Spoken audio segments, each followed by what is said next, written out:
Good evening, everybody. So it's just a little after 6 o'clock, so I think we will start. My name is Lacey Simpson. I'm the Assistant City Manager for the City of Ketchikan, and welcome everyone to tonight's Community Forum on Port Infrastructure Improvements and Community Tourism Management. Just a little lay of the land here. I have a very short slideshow, more of me talking. I wanted to give you a very brief overview of the last several years of discussions and decisions surrounding the Port of Ketchikan. We also have a statement that we received from the Ward Cove group addressing their latest project in Ward Cove to build a 2-berth cruise ship facility. We will then have a presentation by Richard Harney, Borough Planning Director, who will discuss the borough's plans to develop a community tourism strategy. And then it is your turn to shine. The purpose of tonight is to really hear from all of you in the community. We want to know what your concerns are as the community moves forward with cruise ship development and tourism management. We want to know what your needs are. And what your expectations are as well. I would like to point out that tonight we have members of the Ketchikan City Council. We have Mayor Sivertsen, and most of our council is present as well. And we have City of Ketchikan staff on hand to address certain questions should they come up. And I also believe that members of the Ketchikan Gateway Borough Assembly are here as well. So all of our local elected officials are here and ready to learn and listen to your comments. We are trying to live stream tonight's community forum. We're having some technical difficulties. Our YouTube channel isn't quite working, so it's actually oddly enough being directed to the school district website. There's a note there, so if you have folks at home that are trying to watch on YouTube, that's the place to go, and certainly on KPU TV channel 675, it's being broadcast as well. So, brief overview here. Here is the Port of Ketchikan as it stands today. We have 4 berths. Berths 1, 2, and 3 are municipally owned. Berth 4 is owned by Ketchikan Dock Company, and the City of Ketchikan has a lease agreement to utilize that facility. Back in 2005, the city issued a request for proposals for the design and engineering of a port expansion reconfiguration to accommodate the latest and largest class of cruise ship vessels that were coming or slated to come to Alaska, otherwise known as Neo-Panamax vessels. In April of 2006, the city selected Moffatt & Nichol, a design and engineering firm, and we began working with their Anchorage office to determine how best to proceed with reconfiguring and expanding city-owned port facilities. So this would be berths 1, 2, and 3. At the same time, the city began discussions with Ketchikan Dock Company to possibly amend the berth 4 lease for an expanded berth 4 that would also accommodate Neo-Panamax vessels, and those discussions are still ongoing. Subsequently, we offered several contracts to Moffatt & Nichol, all involving port expansion. One was to overhaul and redesign improvements for the berth 3 barge and also the berth itself. They also conducted an uplands planning study, and they designed a project to remove what's known as the berth 2 rock pinnacle, which is a navigational hazard that is out off of berth 2 that would need to be removed as larger vessels start to come to our port. We hope to have that project out to bid in a matter of weeks, probably by mid or late July. That project is being funded by state grants, and we hope to have that work completed this winter and into next spring. Through the city's work with Moffatt & Nichol, it was decided that the best approach to expand city facilities was option number 1, which was to reconfigure berth 1 to handle Neo-Panamax ships, so the largest ships coming to Alaska. This would be like a Norwegian Bliss or a Norwegian Joy, and berth 2 would accommodate the largest of the Panamax vessels coming to Alaska.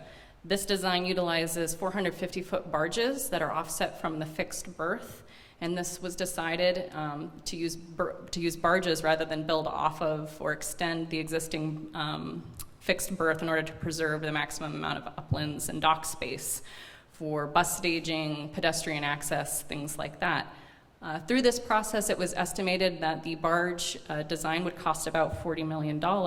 In June of 2018, a 35% design estimate by Moffitt and Nickel arrived at a much larger figure, which was $65 to $99 million, so a substantial increase from the planning estimate. This was due to the deeper water that the pilings needed to be driven into to accommodate these floating barges. So they're in deeper water, and the pilings therefore needed to be a lot larger and much more robust. So the price went up substantially. At that time, the City Council directed staff to suspend further development of the Berth 1 and 2 reconfiguration project and cease work with Moffitt and Nickel pending an alternative financing review and value engineering for this project, because at that time we were still anticipating seeking voter approval through a revenue bond to finance that project. The City Council was very clear from the outset that this project would have an impact to this community for years to come, and they were insistent that this project be done correctly from the outset, and the leap in price really gave us pause and wanted to pull back and reevaluate how to proceed with this project. At the same time, or just following the suspension of the Moffitt and Nickel two-barge design, the city was independently contacted by Norwegian Cruise Lines and also Global Ports Holding, a global port management firm or company. And both of these entities expressed interest in partnering with the city in some way financially to advance a port reconfiguration. As the city had never been in a position to have that type of relationship with private enterprise, we reached out to Bermello Ahemel and Partners, who the city had had dealings with back in 2006. Bermello Ahemel and Partners, often referred to as B&A, is a architectural and design firm based out of Miami, Florida. The city had worked with them back in 2006 to do a preliminary design for port reconfiguration, which ultimately led to the development of berths 3 and 4. They are renowned for their port development projects, be that a terminal, a port, other docking structures, and are just very well connected in the cruise ship industry. So they seem like a good resource for us to contact in terms of determining whether or not to continue discussions for a public-private partnership. We engaged with B&A in several contracts to perform a market analysis of the market forces driving a port reconfiguration, and also a strategy to advance our project based on costs and a financial execution model. B&A in late last year confirmed market analysis predictions that steady growth would be coming to the Alaskan market over the next probably 10 years. By 2029, Ketchikan could see as many as 1.7 million passengers. During discussions with B&A, the City Council committed to continuing to explore a port reconfiguration of berths 1 and 2 utilizing the floating barge design. Again, this was to preserve the maximum allowable space on the dock and uplands areas for bus staging, general access, pedestrian flow. And I want to just take a moment here and talk about uplands, as this is a term that often gets tossed around when we talk about port reconfigurations, and some folks might not know exactly what it means. Uplands are basically any support infrastructure that's adjacent to the port, that's landside, that serves to support port industry and also enhance the visitor experience. As you came in tonight, you may have noticed quite a number of visuals around the room, and I'll actually just blow the surprise for you. They're mirror images, so if you walk around the room, you're gonna see the same ideas on both sides of the room. Uplands can be anything from sidewalks, roads, paths, to restrooms, lighting, landscaping, public art, wayfinding, signage, other communications, parking areas, bus staging. Again, it's just anything that serves to support the port, enhance visitor experience, disperses people further through downtown, and ultimately it can create different and more variety in economic development and opportunity. In April of last year, a delegation from the city of Ketchikan attended Sea Trade, which is an annual global cruise conference. This takes place in Miami each year. The city, I think, had only participated once before.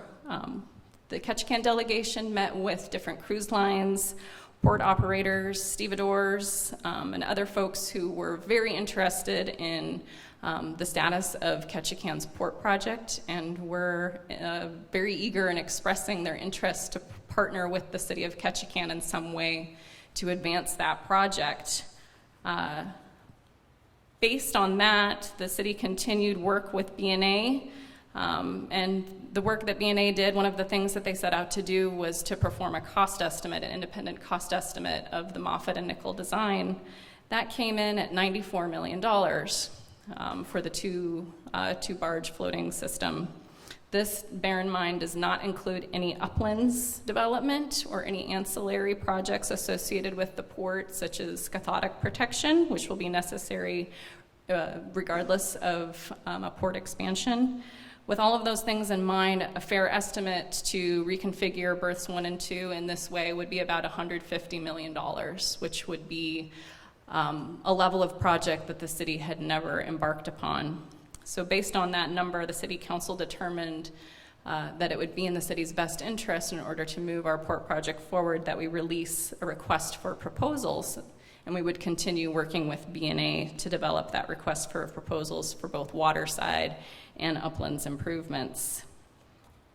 As you may recall, on June 11th, just the other week, our consultants at B&A were slated to come back to Ketchikan and host a special meeting with the city council to discuss how to move forward with that RFP process.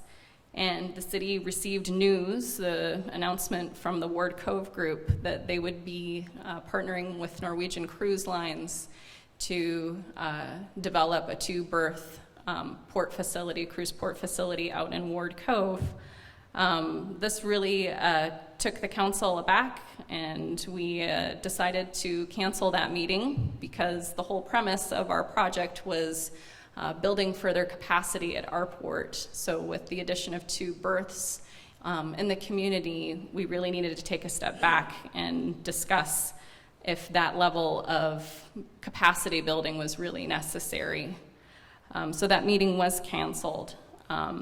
Just earlier today, we received a written statement from the Ward Cove group, who was sorry that they weren't able to make it tonight. And if you can bear with me, I'd like to read you that statement. Mr. Mayor and council members, thank you for the opportunity to make a brief statement at this evening's meeting.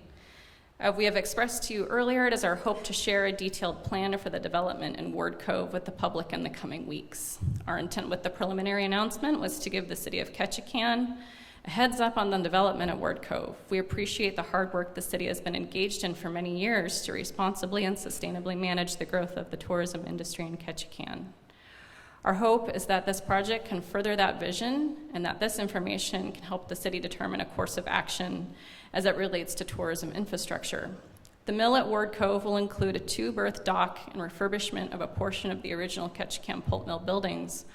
Ward Cove provides a sheltered and safe moorage for ships in all weather conditions, and will hopefully reduce ship congestion in the Narrows. Our vision for the historic pulp mill is to present the rich history of Ketchikan's proud timber industry.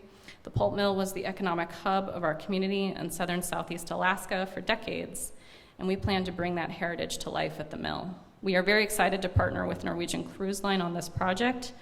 Norwegian Cruise Line has made a long-term commitment to call in Ward Cove beginning in 2020. This partnership allows for an initial investment of $50 million by the Spokley and Binkley families.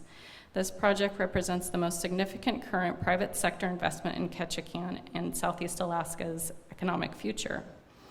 Howard Sherman, the Executive Vice President of Onboard Revenue and Destination Development of Norwegian Cruise Line Holdings, Ltd., released the following statement regarding the Ward Cove Dock Partnership. We are thrilled to partner with the Spokley and Binkley families of Ward Cove Dock Group to construct a new pier at Ward Cove. This will strengthen our presence in the Alaska market and provide our guests with a best-in-class experience as they explore the natural beauty and history of Ketchikan. This partnership marks the latest step in our ongoing efforts to promote economic development in the area and make a positive impact on Alaska's economy.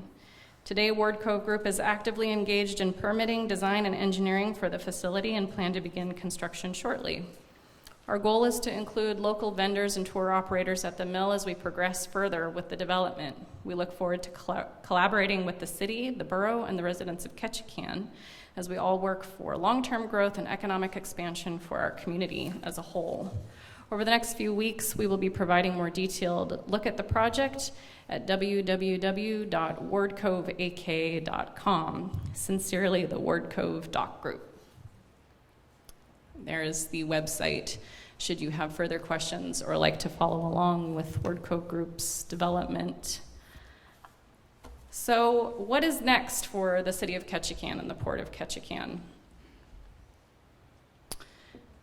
The city council at this time still believes that some level of reconfiguration at the port is still necessary, and certainly uplands will still be necessary as increased passengers and increased number of vessels call on Ketchikan. Our port consultant will be here on July 10th, so in just a few weeks, to give a presentation and hold a meeting with the city council to begin the process of developing a request for proposals. We're hoping that this project and the crafting of the request for proposals will be a fairly quick turnaround, and hopefully by the fall, that request for proposals will be out in the public. Again, that meeting with that special meeting with the City Council and Bermello Ahamel and Partners will be on Wednesday, July 10th, here at the Civic Center at 6 p.m. I'm actually going to hand the mic over to Mayor Sivertsen, who might like to address a bit about the RFP process and also about transparency in some of the channels that the city has to go through. And then we will have a presentation from Richard Harney with Borough Planning. Thank you, Lacey. And again, thank everybody for coming. This is an opportunity for the community to speak out and talk to us about tourism. It's a legacy project for the community of Ketchikan. I think this is one of those projects you only have the opportunity to get it right once. And it is a large and very expensive project. So in the industry today, a common practice is for the cruise line industries to invest in port infrastructure to get berthing and to make sure that they have the opportunities to work in the area like Alaska.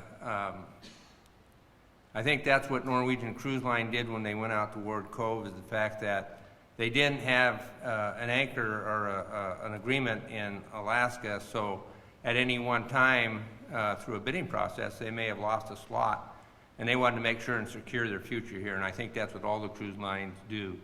The Port of Seattle presently has an RFP out to improve a pier system down there. All the cruise lines are putting in their quotes for that.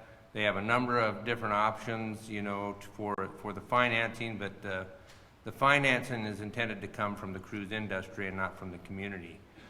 For the city of Ketchikan, if we were to put in a $94 million project, we'd double our bonds, and then our debt service would be also doubled. And this really is a project that's directly associated with tourism, and I think that the revenues for that particular thing should come from those that use the service and not from the community of Ketchikan. That doesn't mean we give up ownership of it, it's just the process by which we go through. So what they did at Ward Cove is they put in an agreement for preferential berthing rights. That means that 24 months prior to the season, they will let the operator or the port owners know what ships are coming to that dock and get their slots. Now, any other available slots are available to be sold to other cruise lines if available. And so what they do in this regard is they put money up front for the construction. They sign an agreement with them. In Ward Cove, it's 30 years. They guarantee them a passenger count to help pay for that, and then they raise the wharfage fees to pay themselves back. The passengers are the ones that are paying it, not necessarily the company. But it's a means for communities, especially communities that have very little capital or the ability to bond, to move forward in the tourism industry. So for us, we don't know what's out there. We know that the preferential berthing is part of it. We don't know who's interested. So really the way for us to move forward, unlike private business, in private business they were able to say, yeah, we want to partner with NCL, yeah, we want to hire this contractor to do the work. And with the city, we have to go through the public process of an RFP. Same thing the city of Seattle did. So that's our next step. And we want to know what's out there, what's offered. But we have to come up with some kind of a tentative design to what we're going to do. And we want to make sure that it's public and open. These things happen in the city council meetings, so you can follow those. I hear we've been having a little bit of trouble with our video feeds, but we're trying to get those corrected to make sure that all those are available and the minutes will be available for you guys to look at. So we want to make this a very transparent project. We want to make sure that the communities express their interests and concerns and that we can meet those as we move forward. We understand that there's going to be basically 250,000 people moving out into Ward Cove. They have a passenger count of about 250,000 a year, I think is what it is. And so that's going to leave some empty docking spaces in Ketchikan, and there will be other people that will be filling those. And I think that within 2-3 years, we won't have a problem. As we were looking at this, looking out in the future, we understand that there's going to be another a Pier 5 or Pier 6. We'd have to do that someplace to avoid the congestion and get the berthing available for these ships. And then there's always the question of the growth and how we do that, and we want to make sure that we listen to the public and understand that. We are presently at 1.2, 1.3 million. We haven't done anything to our infrastructure to really handle that type of population. And so those are things that we have to look at moving forward to better manage that population, move them out of the downtown area or into the downtown area, or around the downtown area. Make sure that we have tours and opportunities. We want to be a destination that is not only to the benefit of the cruise ship, but to the benefit of the people that live here. Because even though this is a cruise destination, I was born and raised here. This is my home. And I am concerned about how that growth affects it. So I think it can be managed, but I think it takes some work and it's going to take some money. And I also am hoping that we will partner with the cruise industry to do that. So as we move forward, I assure you that the City Council is concerned about your comments. We want to hear from you. We want to know what those are. We'll weigh those. We have a good contractor on board. This is all new to us, but this is happening globally all over the world. And there's some things to learn from that. So one of the problems that we have is we're an isolated community. The Norwegian Cruise Line and the Binkley family in Ward Cove have an inside track into the cruise industry. They know what's going on. They have their finger on that pulse. Same way on Berth 4 with the Point Holdings there, and those guys, they have connections into the cruise, and they work with CLIA. So they have, City of Ketchikan has nobody in that field right now, so we're relying on our engineer to help us through this process. So there's a lot of discussion to be had, but the timing is going to be critical as we move forward with this stuff and how we can meet the market's needs. And so that's our intent here, is to listen to you and then formulate a plan for moving forward.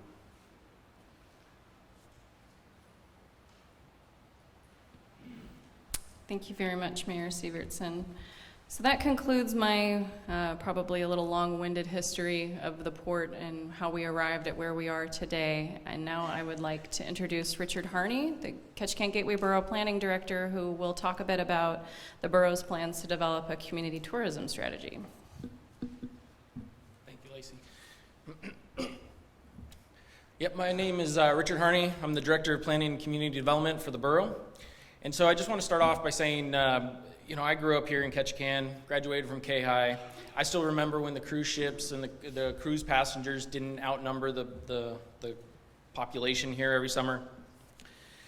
And so I'm here to kind of present and kick off an effort that may be a little bit late in the process, but I do believe that we need to complete it for our community. It's a strategy for tourism in Ketchikan. And this fits in with the purpose of this meeting. Now, what the strategy will be a little bit more broad-based than just focusing on where the ships park, but it's going to be looking at the community as a whole. So before I get into it, I really want to encourage all of you that are here, everyone that's watching online, everybody that's listening, friends, families, everybody, to come out during the process and to participate. Because without the input from the residents as well as the industry, there's no strategy. The strategy won't work, it won't help, and it'll just be empty. And that's what being a host community is about. So before I get started on what the strategy looks like and kind of where we're going and what we're looking at, I want to talk about economic development from the perspective of what, at the planning and community development side of things, what we look at it. This term is used all over the place for all different types, whether it's for in favor of a project or not in favor of a project. And so the way that I look at it, the way that we look at it in the department, is it's to improve the quality of life. This is through increasing talent pools, business opportunities, housing options, employment, and the environment. So cruise tourism, because that's really what we're talking about. We're not talking about just tourism as a whole, but we're really focused at this meeting about cruise tourism. Cruise tourism is very labor intensive. There's a lot of interactions between residents and the industry. And so some of the factors that really come into play and that are necessary for a very successful cruise tourism industry, are well-trained tourism workforce and citizens who are equipped, engaged, and aware of the benefits and responsibilities of being a host community. We're a host community. Whether we like it or not, that's what we are. So an analogy that I've used, and maybe some of you have heard it, is think of your house. And when somebody comes over to your house and they just show up on your doorstep, at least at my house, there may be toys and shoes and dirty laundry, maybe some clean laundry, and some dishes in the sink. Now, when somebody shows up at my door unannounced or uninvited, do you just turn them away? No, you kind of kick stuff around. You say, come on in, let's have a conversation, let's chat. Now, the difference there is when you invite somebody over, you make sure everything is put in its place. You make sure those shoes are not there. You make sure that the dishes are clean and put away. And at least in my house, make sure all the toys are at least in the kids' room. We as a community, in my observation, my opinion, we've tried to clean up our community. We've tried to invite them in, but we're not quite there. The cruise industry showed up. We opened the door, we said, come on in, and some have been trying very diligently to become a host community and get the house cleaned up around the visitor.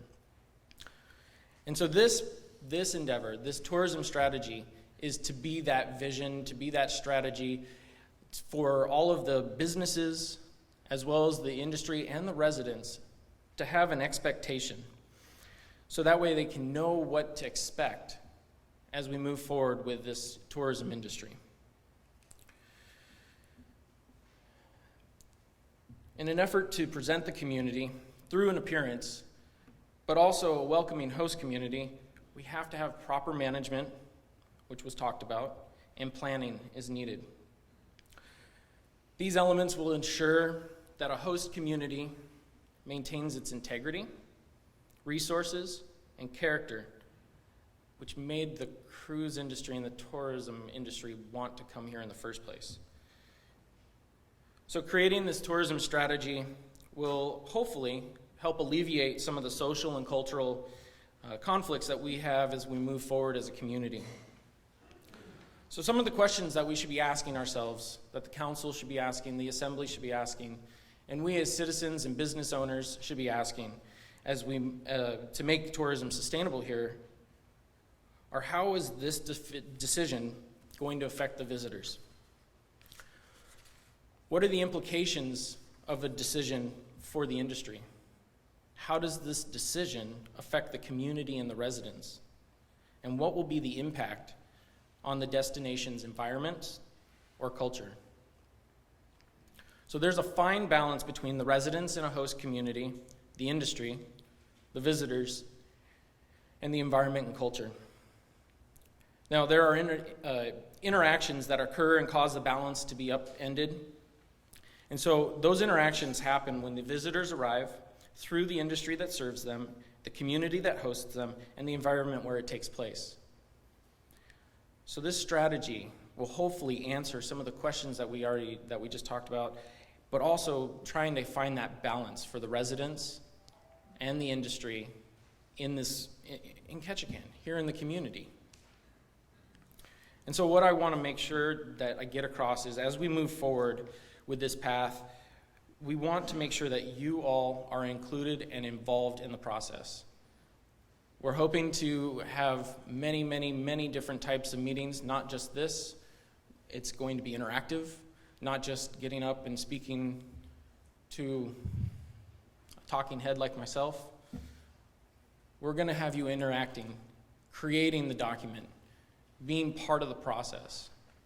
That's what we're going to begin, and we're going to be kicking off here in the fall.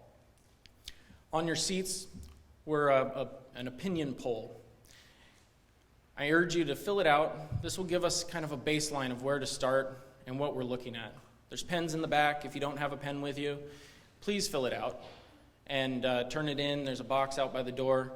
We really want to hear from you folks tonight, and we want to know where we're starting and where we're going to go from here. So with that, I just urge you all to help in this process and help us to figure out what our destination and our host community looks like. So thank you very much. I appreciate it.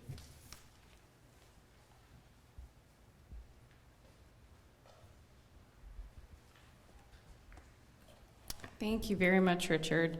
I would just like to add that the Ketchikan Gateway Borough and the City of Ketchikan will be working jointly on this tourism strategy. And one thing I failed to mention when I directed your attention to some of the visuals around the room is these are ideas and concepts that have been brought forth and generated by the community over many, many years.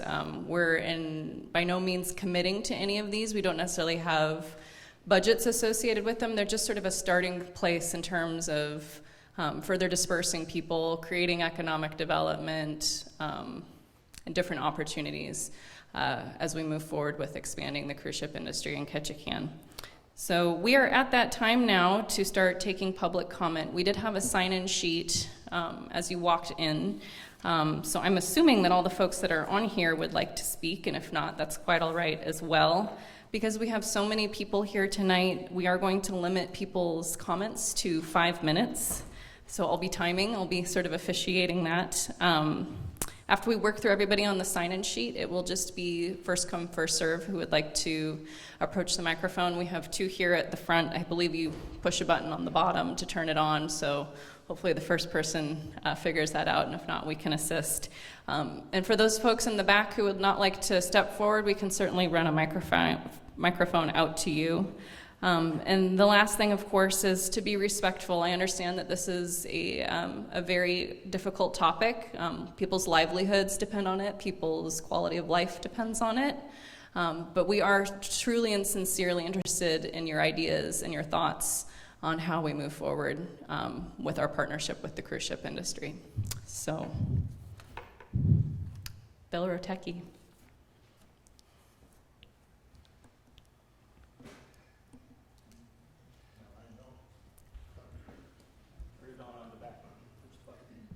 Hello?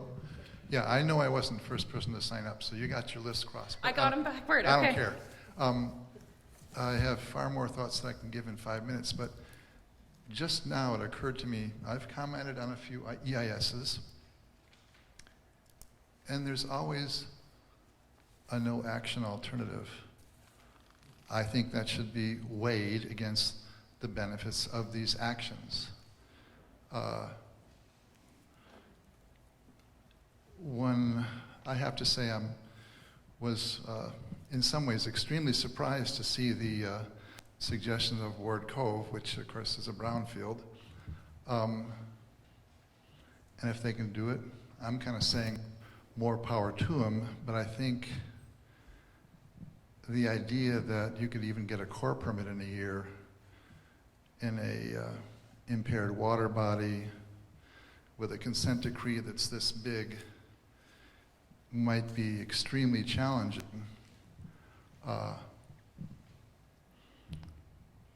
Whether or not that's or even 2 years, whether or not that's possible is a big open question.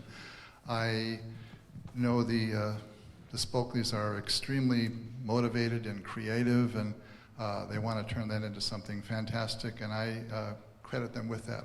And I've always appreciated their ideas, and they seem to have a lot of them. So that, to me, is something that I have a hard time seeing how the city is going to weigh that against that without knowing whether they're capable of doing it. I don't mean to disrespect them at all, but whether they could be a brilliant idea, but whether it's a capable project is how the city will weigh the two. Disturbs me in seeing how the decision will be made. But back to the no action alternative, I think nobody thinks about this, but sooner or later there will be too many tourists. When is that point? Shouldn't we be now thinking about when there are too many tourists? Shouldn't we be thinking about diversity in our economy? I think we should be thinking about diversity in our economy. I think we should be thinking about diversity in tourism. I have some fuzzy memories and very old numbers, but I think at one point I was told, I don't know how long ago this was, 10 years ago, it was like 78% cruise ship passengers, 12% independent travelers. What if the independent travelers spend 3 times as much money? Now we're a ratio of 78 to 36. What if the independent traveler spends money on locally owned businesses? They may almost be on par with each other. I know those numbers are very old and inaccurate, but that's a question in the community. Would we like to invest $90 million in a drop on a dock, or and even in an agreement where we're just okaying it and getting paid back? Do we want to invest that, or would it make more sense to invest in the independent traveler, which compared to our investments in the cruise ship industry has been nearly zero in my estimation? So probably used my 5 minutes, my apologies, but I think this road should be very carefully traveled. That's my summary. Very carefully traveled. Thank you, Bill.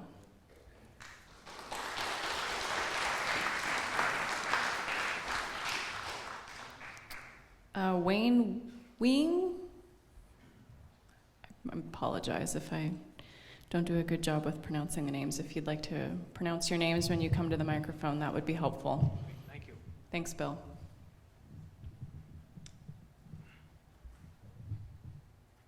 I should introduce myself. My name is Wayne Wine. I don't mind you mispronouncing it, many people do. I'm a long-term resident of Ketchikan, and some of you at the table on the city council remember when the pulp mill closed. There was an extensive study by the EPA and the DEC, the Department of Environmental Conservation, for the water status of the Ward Cove and the land status.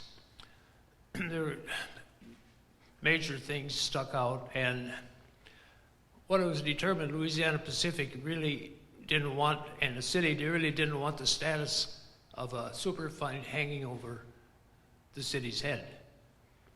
So what they did, they came up with a minimal cleanup plan. And that plan could have gone from industrial to sandbox, which means it was sandbox clean enough for kids to play in. Well, it got skewed. There was a sand cap put in to cover some of the material, not all of Ward Cove. But the latest estimates at that time was 18,000 sunken logs in Ward Cove, which degrade the oxygen.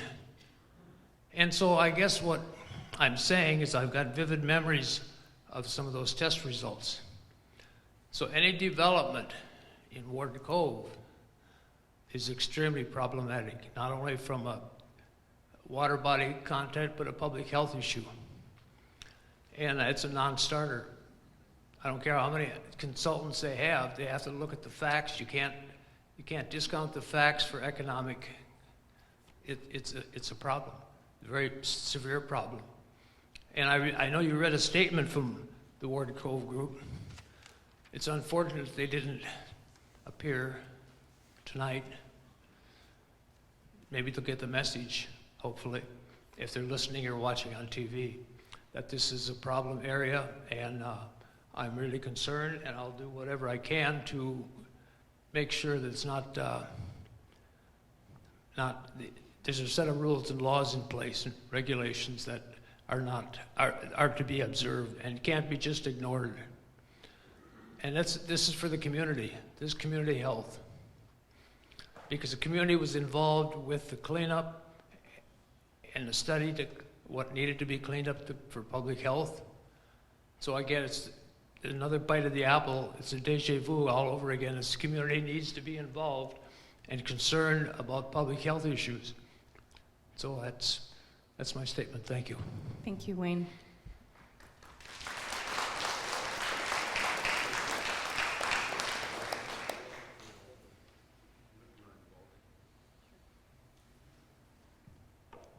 So just as a reminder, the development and the partnership between Norwegian Cruise Lines and the Ward Cove Group that exists outside of the boundaries of the city limits, and the city and the Port of Ketchikan does not have any affiliation with either of those groups to advance that project. Just want to put that back out there. Spencer Strasburg.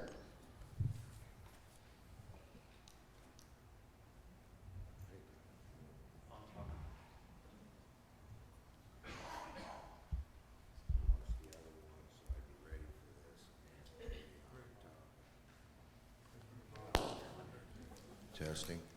Hey, I got it. Good evening, council. It's pretty shocking. It was shocking news. It's kind of surprising. I don't know about feasibility. Some of that stuff makes a lot of sense. I guess as I listen to all this stuff, I would caution too much haste. I kind of see everybody ready to drive forward. Hey, we got to hurry, and we kind of need to do this. You know, I wouldn't mind waiting a little bit. If it is possible for a private place to do it like that, it's not a bad option. I'm not saying there or anywhere. I'm just saying a private option like that. When this was presented, I never really considered it before. That saves a lot of money through a private operation, and I don't know that if it wasn't this operation and this thing, that it wouldn't be somebody else on the south end or somewhere else. Now that this idea is there, I just don't see a lot of incentive for the cruise ships to say, hey, we want to do it with these city guys and spend 3 times more.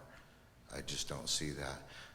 I also see that if you make exclusive stuff on your docks, you might have more sporadic stops, and you might have time that your dock isn't used because it doesn't fit with other schedules.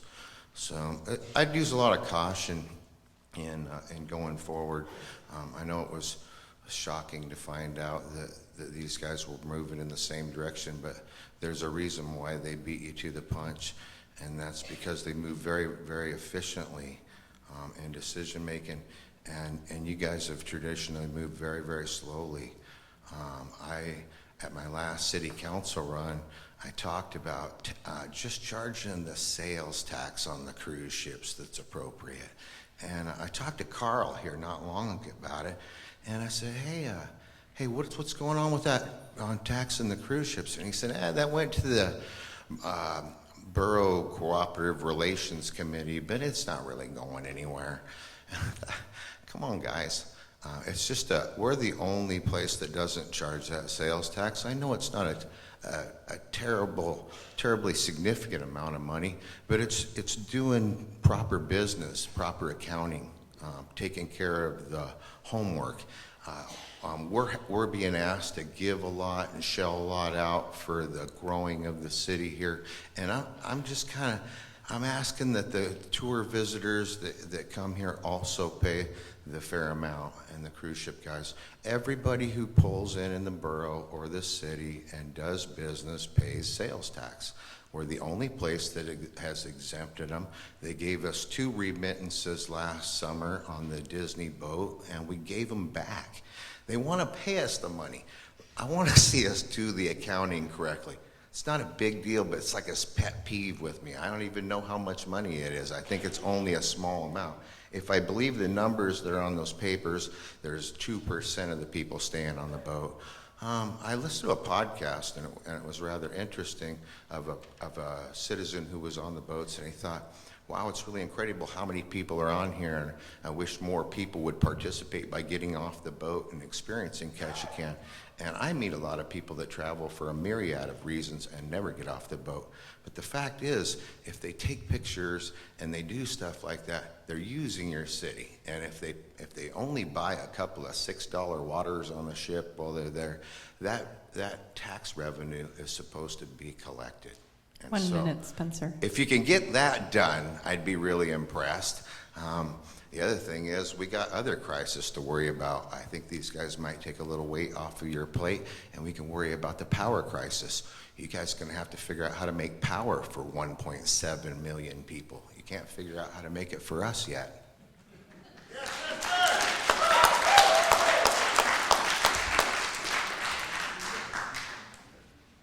Thank you, Spencer. Matt Hagen.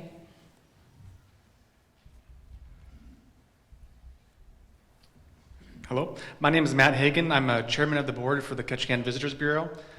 Thank you for the opportunity to provide input excuse me, while you consider improvements to the Ketchikan port facilities and tourism management options in the future. Tourism is vital to Ketchikan. The Visitors Bureau realizes the importance to enhance our ports and to improve the uplands and downtown core. The Visitors Bureau membership is comprised of 264 businesses, organizations, and individuals who are engaged in or benefit from the visitor industry in Ketchikan. Excuse me. Our members reflect a wide range of tourism sectors and are supportive of the development of the tourism industry, and our mission is to promote Ketchikan, attract visitors, and enhance the economy. In support of our efforts, the Visitors Bureau regularly conducts economic surveys, the most recent of which was completed in 2018 by the McDowell Group. So its 2017 numbers came out in 2018. It showed that total direct spending in Ketchikan equaled $223 million from the visitors industry. Employment showed the industry provided 1,350 jobs with a labor income of $57 million.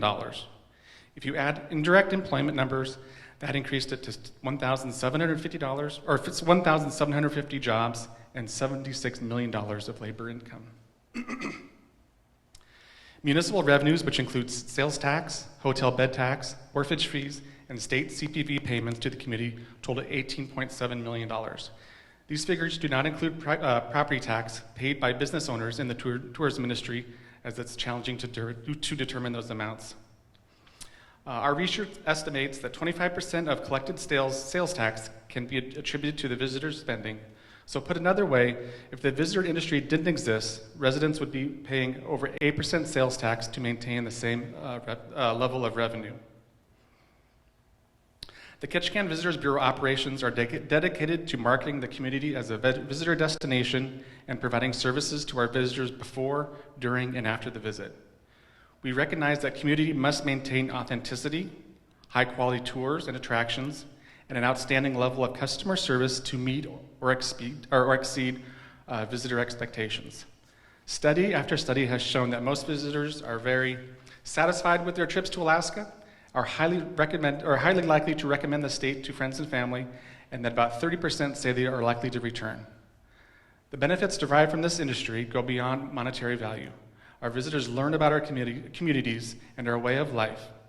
They have a better appreciation for our heritage and culture, and can better visualize the natural beauty and wild places that still exist compared to other destinations. Every piece of art or jewelry or souvenir sold brings with it a story that we need to ensure that it's a positive one. We recognize the value tourism brings to our community. Businesses can keep their doors open year-round because of the profits generated in the summer months. Despite the often cited opinion that tourism is a seasonal job, there are many full-time, year-round jobs for workers, not to mention business owners who make their living from the industry. We also recognize that as this industry grows, there needs to be accommodations to ensure that it does so in a positive manner for the community and visitors alike. We have heard city officials state they wish to create a steering committee to aid in their consideration of upland developments, and we would welcome the opportunity to have industry representatives who know the day-to-day needs and challenges at that table. We have been in conversation with the borough regarding the development of a tourism plan for the community and are committed to working with them in this effort. So in conclusion, we recognize that the need for port improvements. We realize the need for upland and core enhancements. We welcome the opportunity to work with others in the community to plan for the future of the tourism industry in Ketchikan and encourage you all to call upon the Visitors Bureau to help in this effort. Thank you. Thank you, Matt.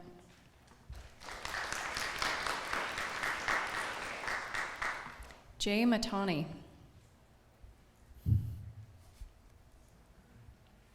Good evening, everybody. My name is Jay Mitani. I own the Gold Rush between Berth 1 and Berth 2. I've been here since 1997.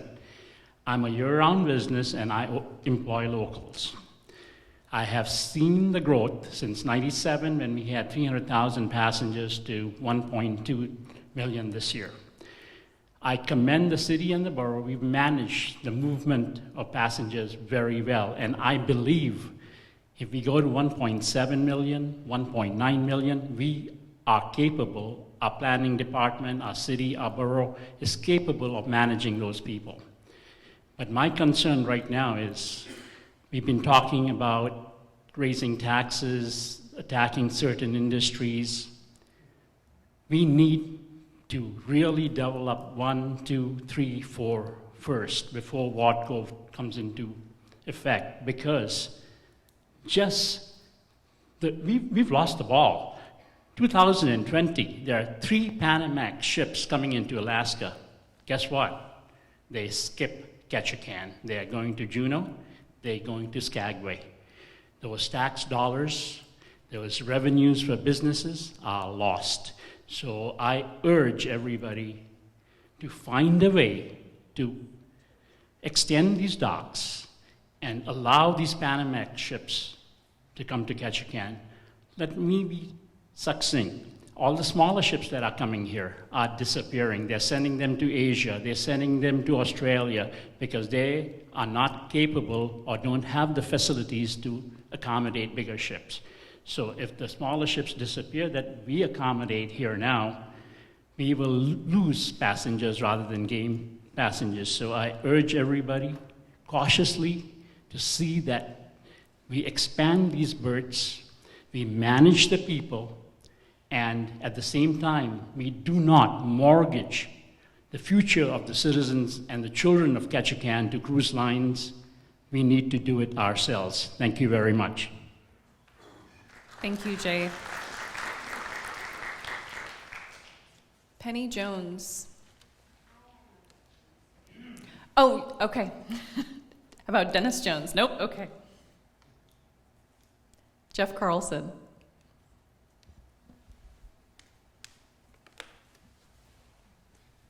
Hi, good evening, everybody. Thank you for the opportunity to speak here, and thank you, council members and Borough Assembly members.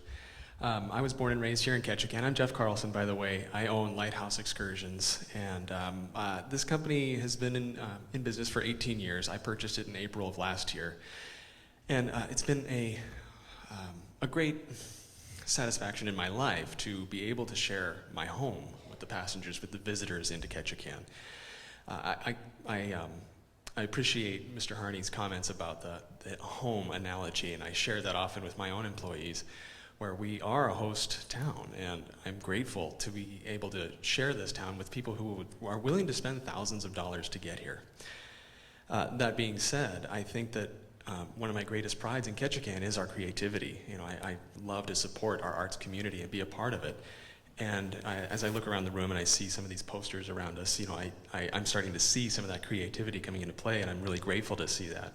And I think that we should invest in that creativity and managing our our visitor population, our capacity, and how we're able to best welcome these visitors without the frustration of the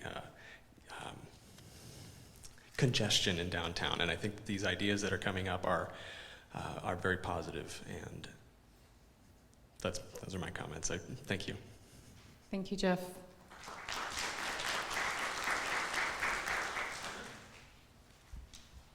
Dave Wheeler. The R didn't really come through. My apologies. My apologies, it's my sloppy handwriting. I haven't got much to say. I remember we were talking about what we're going to do after the pulp mill shut down. How we're going to clean it up there.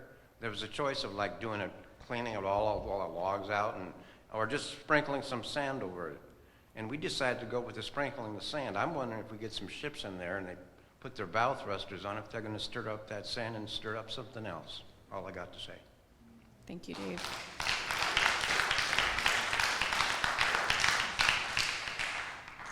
Ruben Duran, Borough Manager. Did he step out? Okay, we'll come back to him.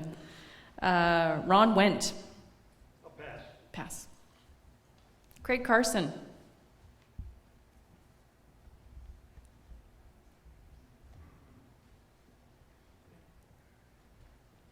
Thank you, Lacey. Thank you, Mayor Sivertsen.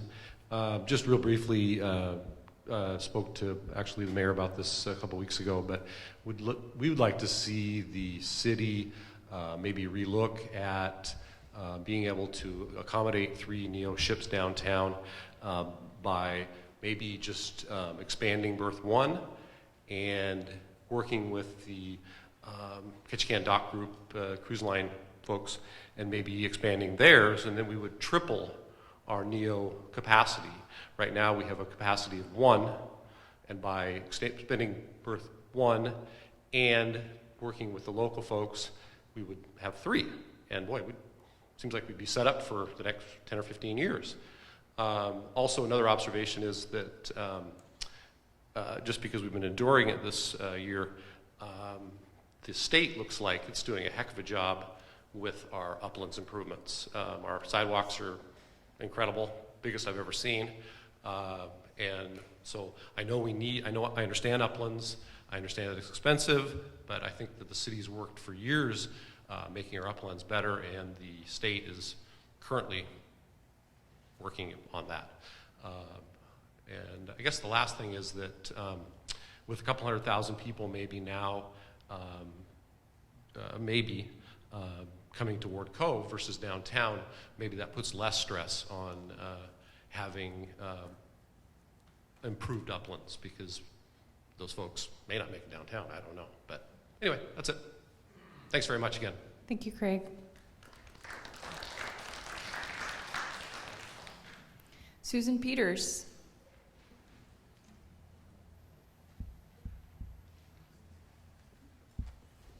Good evening, I'm Susan Peters, and I'm an owner and operator of 2 galleries downtown. My husband and I have been in the business since '94. We were still working our other jobs, and now we're retired from that. Anyways, I've cared very much about how we have progressed in the tourism and what our community looks like and what our downtown looks like. And there are many of us that have. I just really stress that, you know, maybe we haven't done the best job in some respects, but I know we've tried our best to do what we can. There are some real issues that need to be addressed, and this may not be all about increasing our numbers, but if we want to call this our home and welcome people, we have a tremendous amount of hawking problem downtown, and we have buildings that are purple.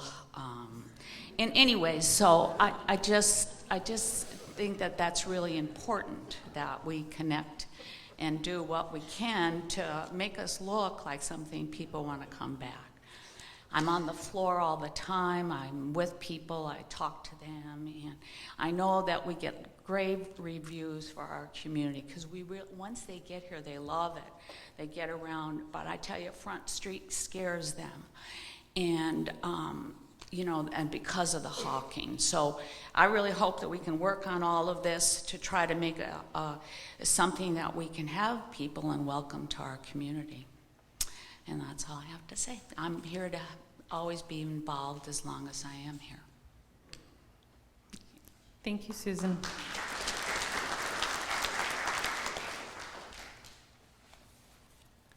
Has Ruben Duran returned before I flip to the next page? No, I think he just thought he had to sign. Got it. Okay. Springberry.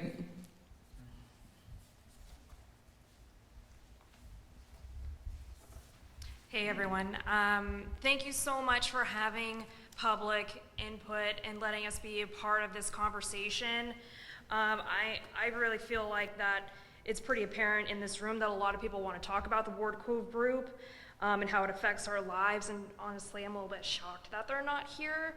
I think that has a statement in itself and I don't want to waste too much time talking about that. But I basically just have some questions as having a young family, being born and raised here, and with my intention to, stay here and grow my family here and my business here. Do we want more ships? Do we want more people? Are they coming whether we like it or not? I just have all these questions and I don't know where the answers lie. And how it impacts our quality of life as residents. Personally as a resident, I don't go downtown. I really want to, but even with 1.2 million people, it's too much for how I feel. When do we figure out, is there gonna be a cap? Is it gonna be 1.7, 1.9? What does 2030 look like? What's gonna happen then? What is that gonna entail? And so I'm really excited that there's gonna be a plan. It sounds like that's gonna be coming forward, and I really think that that's a really important thing to have. I'm sorry, I just wrote so many things out that it's kind of scattered here.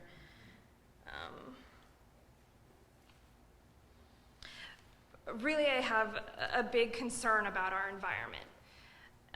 Really, and how will these mega ships, are we getting more ships? Is it gonna just be more mega ships? Are we just gonna see more people? I really have some questions surrounding that and how it affects our wildlife here, especially as we've seen the massive contamination across our beaches. I think that one beach that has levels that high is unacceptable, and we're seeing it hit several areas. So basically, when it comes to the front is accountability to these cruise ships that are coming in, and with those agreements, I feel like the fine is a slap on the wrist because it's a drop in the bucket for what they can afford, and we're missing. I just think that it's a massive concern of mine. But ultimately, I'd like to see some sort of middle ground happen. It sounds like Ward Cove Group isn't slowing down. And as much as I dislike that idea, because I live directly across the street from the old mill, and I don't want that to be a part of what I have to experience as a resident here, I'm hoping that there can be some sort of middle ground where the city's not spending $99 million, $150 million on infrastructure improvements, because I don't understand the rate of return on that investment for the city. I think that's most of what I have to say, and if we've done those numbers to comprehend, when is that investment coming back, or how does it come back? Are there going to be additional taxes that were spoken of before? Really, I think that's where a lot of my concern lies. Thank you. Thank you, Spring. Thanks.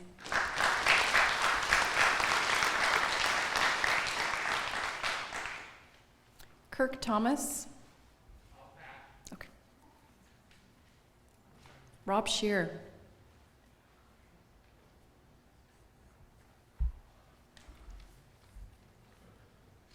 Thank you for allowing us to have this opportunity to speak to you, City Council, and for those of us involved in tourism, first of all, I'd like to recognize the city of Ketchikan doing such an amazing job over the last 20 years that I've been here.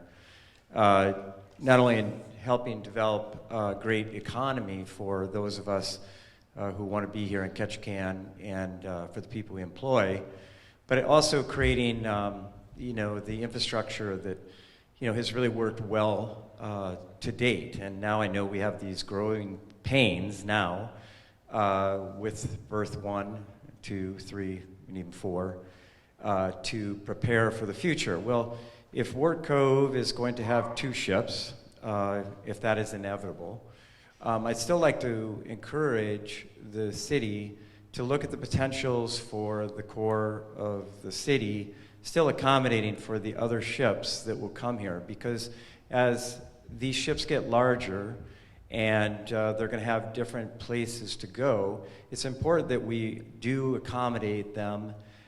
So the work that I know the city's doing now to try to find funding, it's all about the funding, how will it be paid for, because the city doesn't want to incur these costs without it being paid back by the cruise industry. It's not going to be burdened with we, the residents of Ketchikan. It has to come from the industry itself and the passengers. So I've been part of the work that you guys have been doing. You've been doing a great job.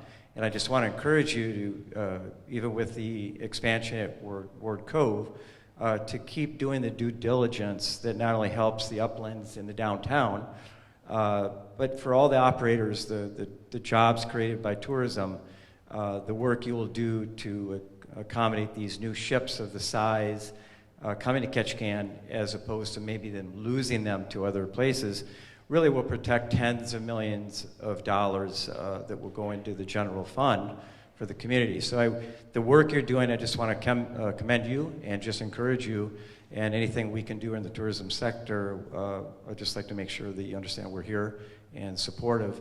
But at the same time, the uplands and the concerns that we have for the expansion, for the increase of numbers, it is something that really is important for us to hear everyone, because the uplands and the way that these people are dispersed around the community on the road systems and of course the power that's needed for them, it's all very important. So I'm just saying that I commend you and also encourage you, and if anything we can do, we'd like to volunteer our help. Okay, thank you. Thank you, Rob. Kent Colby.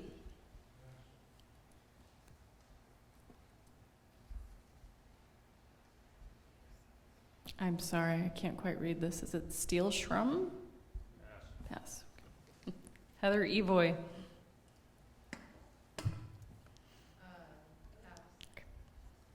Linda Millard. Left, okay. Tina Demert. Cher Klein. Hugh Hall. Lauren Mirsky. Okay. Katrina Jones.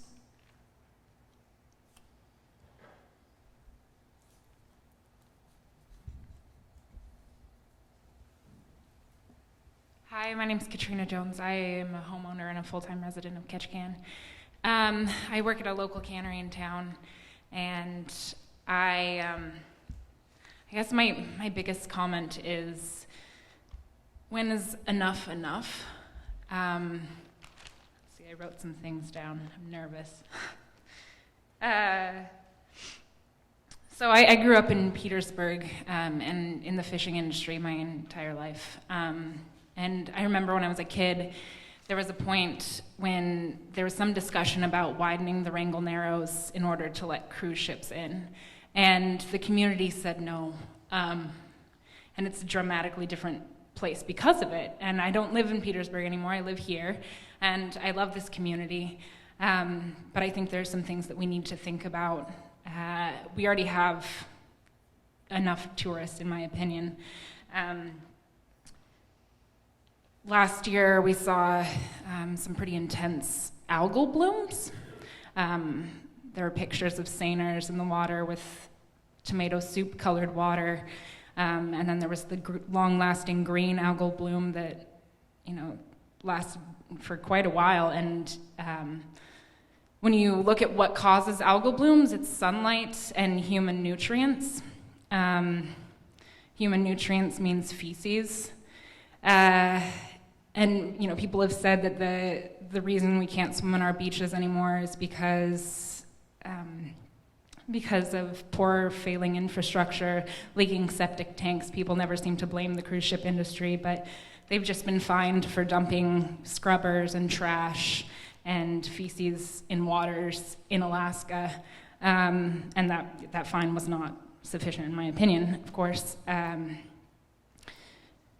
But there's that to look at, that we can't use our beaches anymore. We can't, the fish have been steadily declining, and as cruise ship industry goes like this, the fishing industry seems to go like this. And I know there are a lot of factors that come into play in that. But it's also important to look at their impact on the ecosystem. Each cruise ship is equal to the emissions of 1 million cars on a daily rate. So that's sometimes 6 million cars coming through our community. Not to mention the buses that come through and are spitting out the black smoke. I was going on a work run the other day, and I had to come back to work quickly, and I got stuck behind a trolley bus on the bypass, and they were going 8 miles an hour. It's impossible to walk through downtown, bike through downtown, let alone drive through downtown, and the bypass as well at peak times. I think we really need to think about what the effects are on our community, our way of life, our ecosystem, our resources that our food. Petersburg, you can still eat the shellfish, you can still swim in the beaches, for as far as I know. That's about all I have.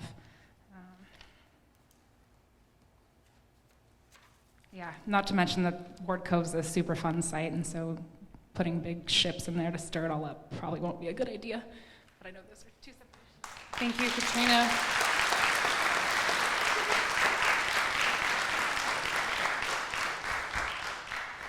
Chuck Slagle.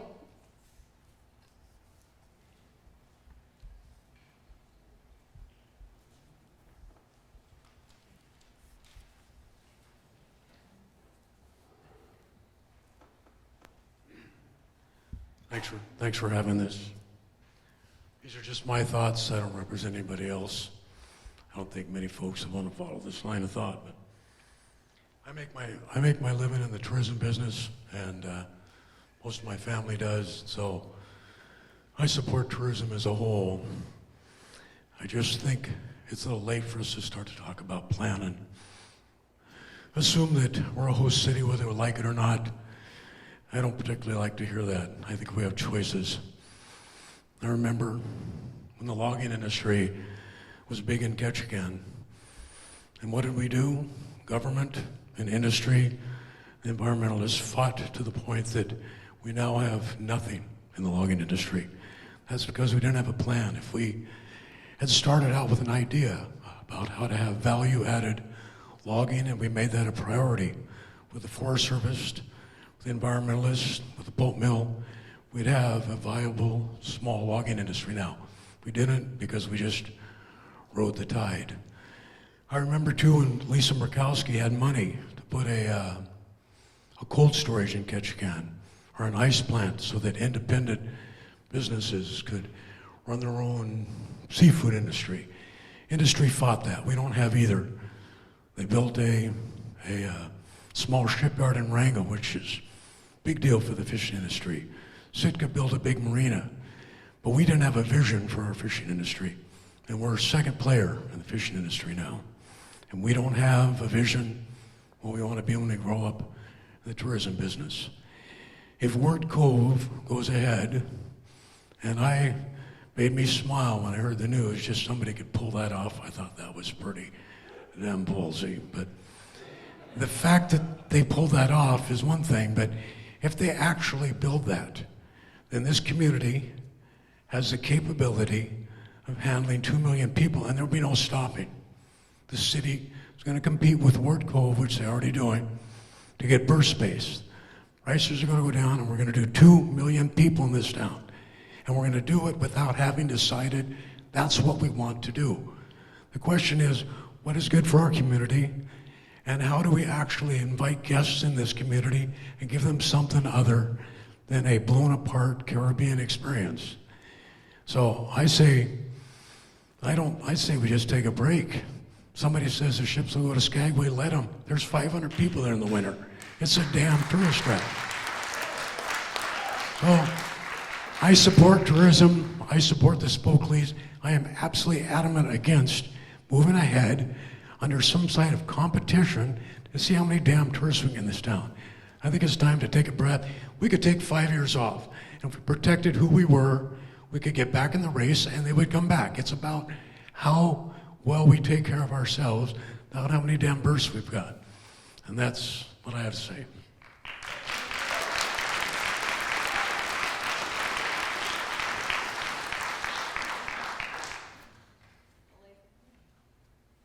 Johnson. Aletha Johnson.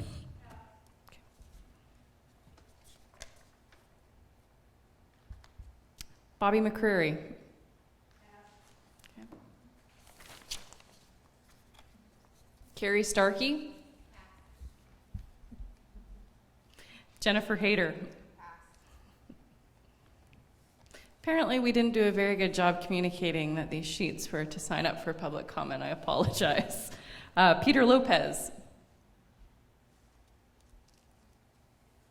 Loanne Swanson.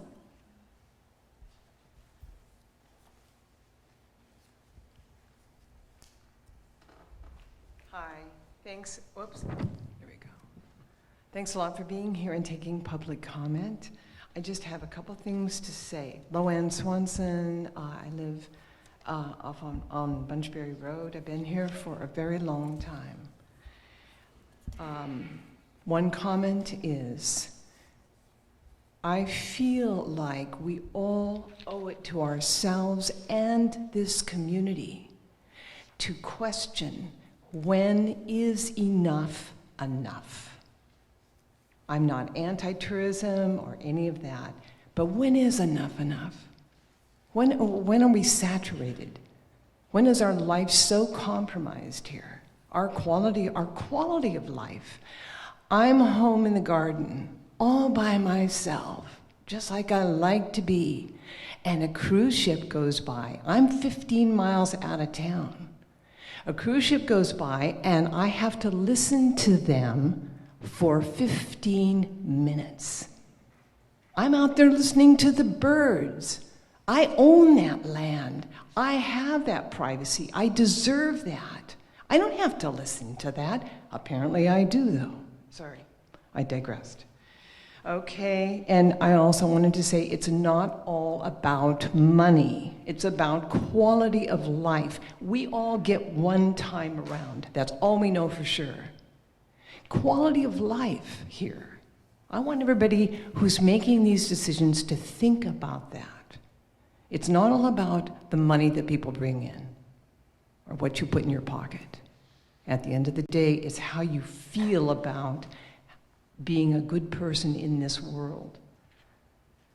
Okay, the other thing is I learned a long time ago, and I love being kind of old. You're not supposed to put all of your eggs in one basket. And that's it. Thank you very much. Thank you, Loanne. Mayor David Landis? No. Sharon Stewart?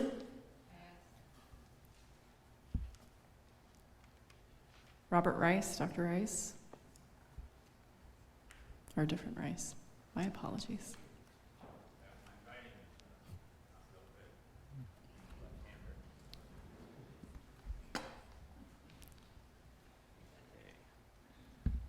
Thanks for having this public meeting, and I wasn't prepared to speak, but I appreciate the opportunity. So I kind of took some notes. First of all, I think the cruise ship industry has done a lot of good for this town after the pulp mill closed, et cetera. It filled a big gap, but I'm with the rest of a lot of people I've heard tonight. How much is enough? How much are we willing to give away?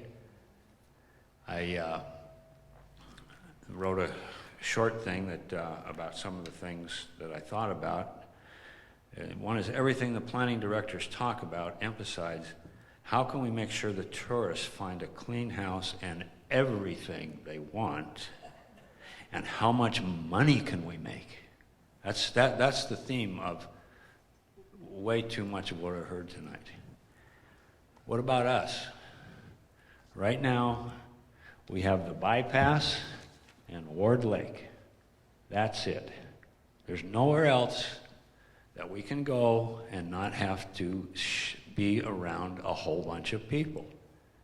The spring meetings, it's constant where they're trying to take the bypass away and give it to the cruise buses or whoever the hell it is. I mean, it's the only way we can get through town. We go to Ward Lake, it's wonderful. Occasionally I take a picture of a small tour group out there with a license number and I call the Visitors Bureau on it. You know, so my point is, what about us? Why don't we, let's talk also about maybe other areas we could set aside for the locals instead of everything we can do for the tourists. You know, it's no one ever speaks about that really. It's not part of the plan. And then the other thing, well, one is, you know, I think the idea of a limit, which I've heard brought up before and I've read about, limiting the number, maybe the cruise ships have a lottery for who gets to come here. I mean, this is a really popular destination. Everybody, half the people I talk to when I'm traveling, when I say I'm from Ketchikan, they go, oh, I was there on a cruise ship, I just loved it. We've got all the aces. We don't have to bend over for the cruise ships. They can work with us. And then the last one, which I've heard the young lady from Petersburg talk about, the pollution. $40 million a couple years ago, $20 million this year. That's pocket change to the cruise ships. Nobody goes to jail. There's a saying about pooping in your own nest. Some of you have heard. What are the cruise ships doing? They come up here in our pristine water, and if they can save some money on their scrubbers and their filters, they bypass their system and they dump it in the water. I mean, I think the Ocean Ranger problem, let's get rid of it. Well, why? We're not paying for it. They're protecting our environment. But it's on the table and it may have happened. So these are things to me that I would like to see addressed too and be part of the conversation.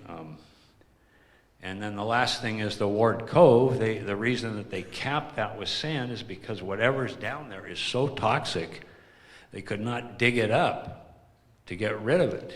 Well, what happens when you drive piling and put in docks in Ward Cove?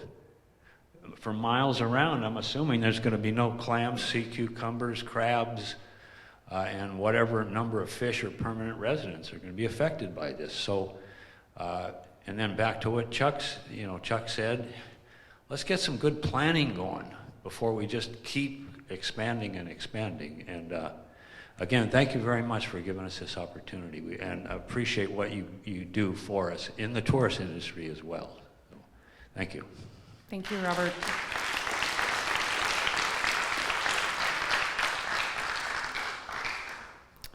Gruen McGregor.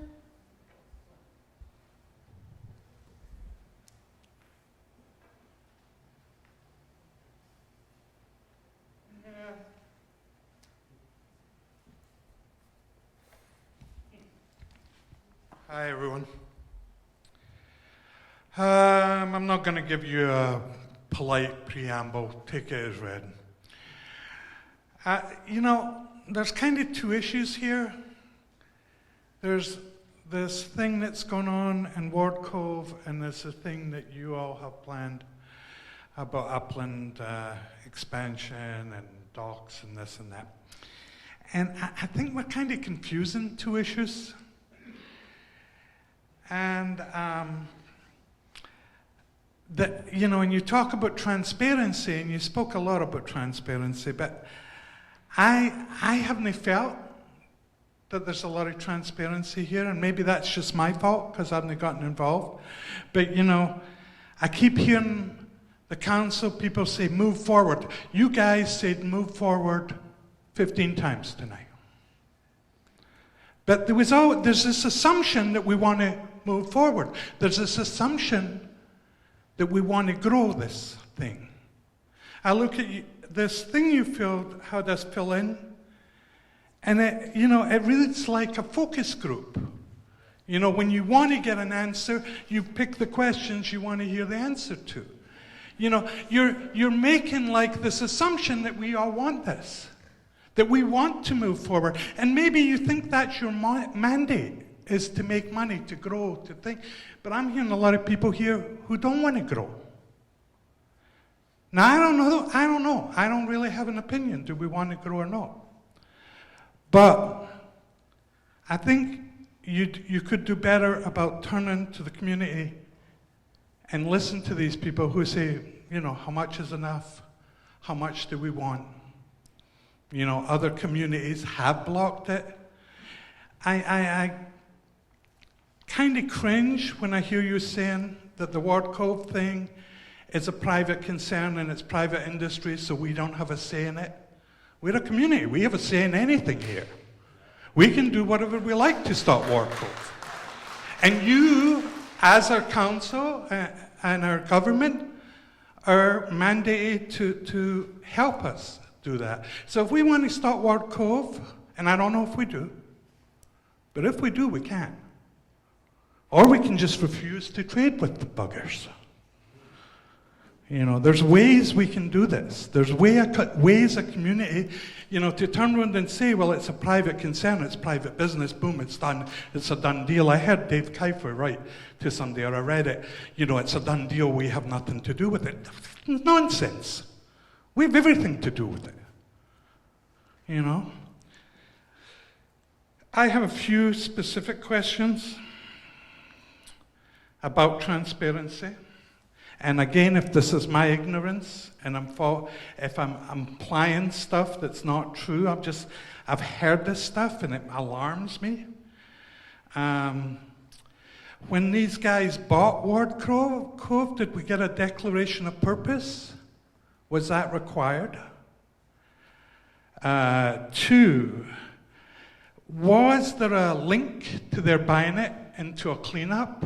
My understanding was there was some kind of cleanup that was inherited from the pulp mill and has went through the various buyers. But again, I might be ignorant. For transparency, I'd like to see a list of these things and the things that were required and you know, what we require as a community before we give a permit to a project like this. You mentioned a trade show that some of you guys went to. I've heard some accusations that some of you guys went on a junket with NCL, but you didn't mention that and you didn't address that, so I'd like to hear that addressed. Did some of our council members go on a junket paid by NCL? If I'm putting this out and I'm totally wrong, I apologize. 30 seconds. All right. 4. Do we have a plan from them, from the Ward Cove group, what they want to do? Are they going to keep a little island up there and do their stuff? Or are they going to bring buses into us? And my 5th question was, are we requiring any kind of environmental assessment of this? And if we're not, why aren't we? Okay, guys, thanks. Thank you. Hannah Bales.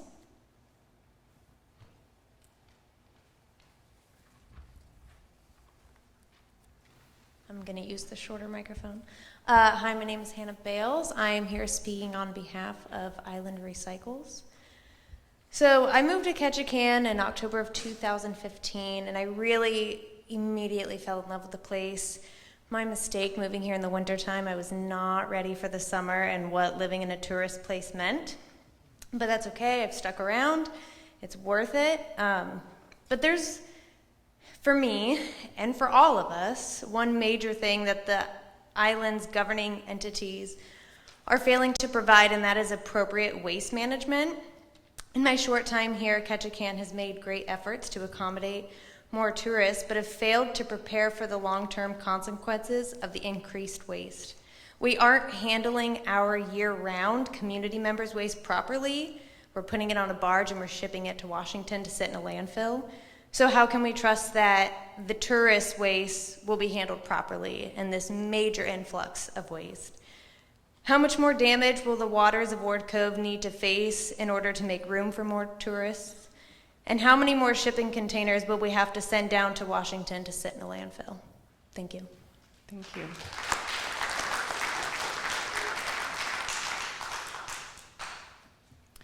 That is the end of the list of people who signed up for public comment. Is there anyone else who would like to speak tonight? Let's have this gentleman here in the front. Pick me. If you could please state your name. Wally Klingelhut. I've been in Ketchikan for quite some time. Most people, noted or notorious, depending on who you talk to. I talk to people downtown, and I kind of dress like this, and like Slagle, and wear the extra tufts and everything, because that's what the tourists come to see. They don't come to see people with the house all shiny and the dishes put away. They came to see us. They come to see how we live. And this is such a simple thing here with the downtown area here. Why do you suppose we have the airport on Gravina? Because we didn't have the room here. It'd be nice if the people who started Ketchikan had picked an area where you can have a big, beautiful port to accommodate all these things. But being in the trades most of my adult life, I'd rather build something right than to go in and fix somebody else's mess. And by mess, the definition of that is 2 pounds of excrement in a 1 pound bag. And how much more excrement are we going to try and pound into this 1 pound bag we call a burst downtown? Spending millions of dollars to make a silk purse out of a sow's ear. There's a limit to what you can do. And at the expense of what? At the expense of the people here. Not everybody comes on those ships to buy jewelry downtown. They come to see Alaska, and that's why and we've been doing a good job of that. The tourists come out and do that. Actually, if we could spend a little more money maybe down on the berths in the harbor, and get the fishermen to go down there and mend web and stuff like that, so they could see a little more of that. That's a little short on supply for the tourists, but that's the kind of things that they come here for. That and the hospitality, and we're very good at that.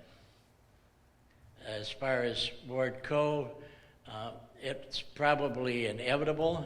My deal on this, I've been saying this for years, from the end of the runway back this way across where all the seiners tie up, waiting their turn to get into the fish plant, having to wait their turn for moorage. Well, from there down to the Cove, you could put a nice dock in there, and then put a big sign on the end of the dock. Welcome to Nowhere, Alaska, Ketchikan, short swim that way. And then, within a couple of years, we'd have a bridge. Thank you, Wally.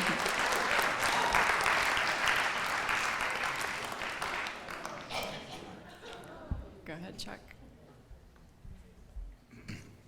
Good evening, council members.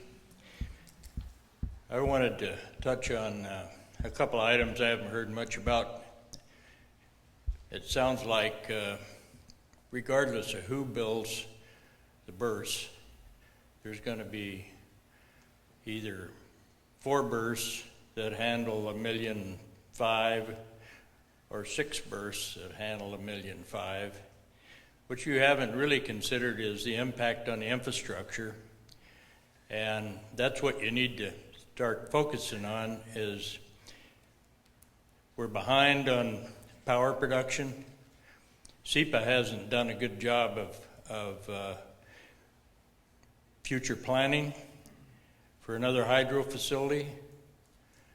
The North Tongass Highway is going to have to be improved. Our water sources are going to have to be upgraded and improved treatment. And our sewage treatment systems are going to have to be upgraded to handle the number of tourists. And the reason is because they're not going to get away with dumping overboard for very much longer. We're going to have to develop some sewage treatment systems here to handle the waste off the cruise ships. And one of the other folks said something about garbage, and the cruise ships aren't going to haul their garbage around until they get back to Vancouver or Seattle, and we need to develop a better system of taking their garbage and handling it. So regardless of how you treat the plan, you need to separately plan for infrastructure. And I think that's an issue that we voted for you folks to be our representatives in developing the infrastructure in this town so that we can have these visitors and have a clean environment. And so one of the things you need to focus on is how we're going to get the revenue to develop this infrastructure to accommodate all these additional people. Thank you. Thank you, Chuck.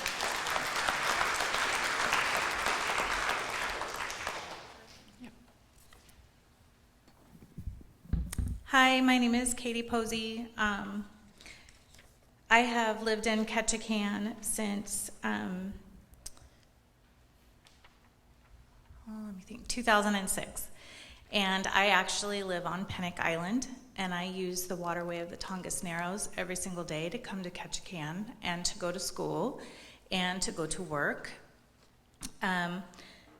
I have 3 children here, and the reason we live in Ketchikan is because we thought that this was a beautiful place to raise children. We are impressed with the community, and that was pre-cruise ships. I mean, back then we only had like 3 come in 4 times. I mean, it was so different back then. I feel very strongly that we should cap tourism with the cruise ships. I feel that Ketchikan, as this gentleman said, has all the aces. We need to be a destination that's exclusive so that people want to come here and they pay more money to come here instead of the Walmart mentality where we're trying to fit as many millions in as we can. Thank you. And I also feel that with the tourism that we have right now, we need to advance our community to show them our best light, which means spending the money, spending the time to plant some trees, to incorporate art, to have our culture represented in every way that we possibly can, so that when the tourists come off the boats, they see who we are and they take that message forward because that is what they want. And as big as those sidewalks are, there's no trees. I remember a plan, and I remember seeing a plan for a downtown that had trees. There's no trees. Dave Rubin's art on Berth 2 is phenomenal, and it is a place where tourists can meet. It is a place where locals meet, and we need to have more of those locations in downtown and in all of Ketchikan so that we have pride, and we have to keep authenticity, which is absolutely paramount to living here, is feeling good about it, and spirit, and care, and being joyful when you wake up in the morning because you can hear the birds without listening to the music off the cruise ships or seeing, oh my gosh, seeing the gigantic screen with tropical fish on it instead of enjoying Alaska. Anyway, I digress. I think we need to focus those monies on improving Ketchikan as a destination for families to live, not as a destination for tourists to visit. I think that our priority should be first the community and second the tourism. And I think we've got a good thing. I don't think it should go away. I just think it needs to be improved upon, and that happens with the plan, and that happens with uniting to make sure that our front yard is us, that we're putting our best foot forward, but that it's our foot and not somebody else's. And that's it. Thank you, Katie.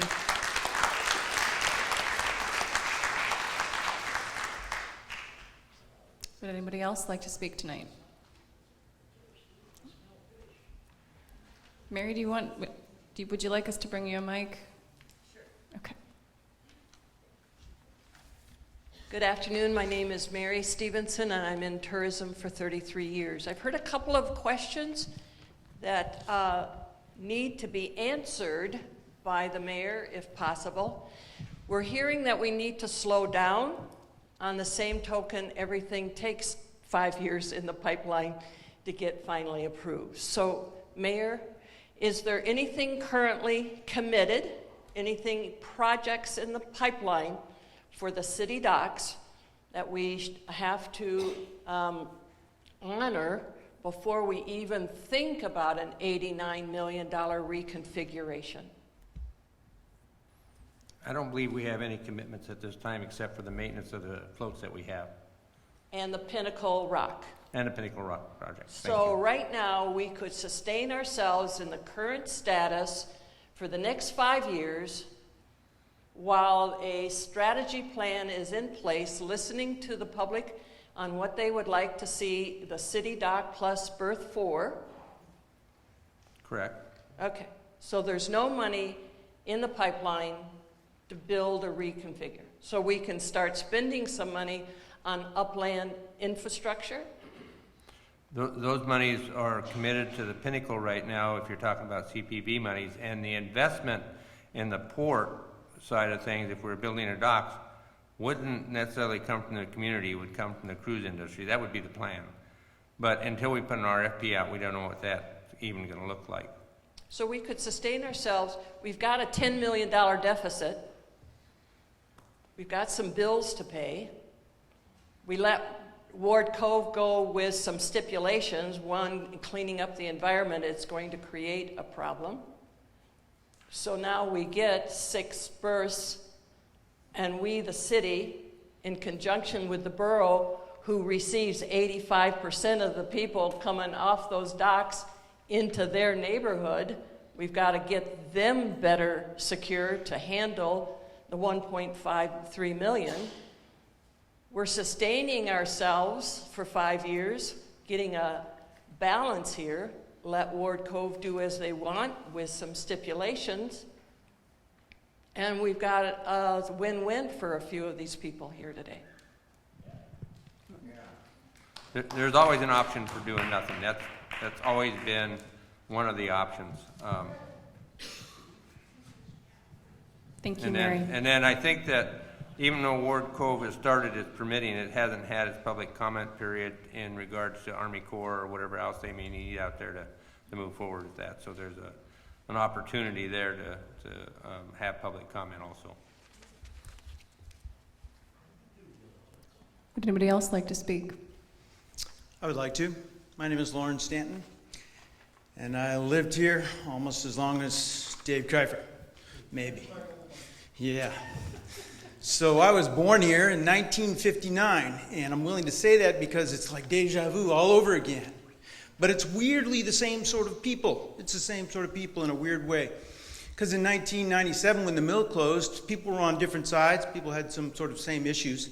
There's so much I could go into right now, but I gotta say, in the longer tradition of the people who lived here before we got here. My name is Lauren Stanton. I'm the youngest of 4 children. My mother is Allery Stanton, first and only woman mayor of the city of Ketchikan, 2-term mayor of the city of Ketchikan during the toughest times this community ever had. Many year member of the city council.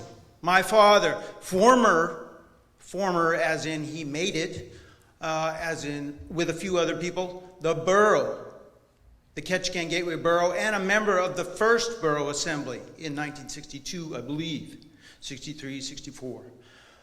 The person who asked for telephones to be on the north end when the city refused to provide them.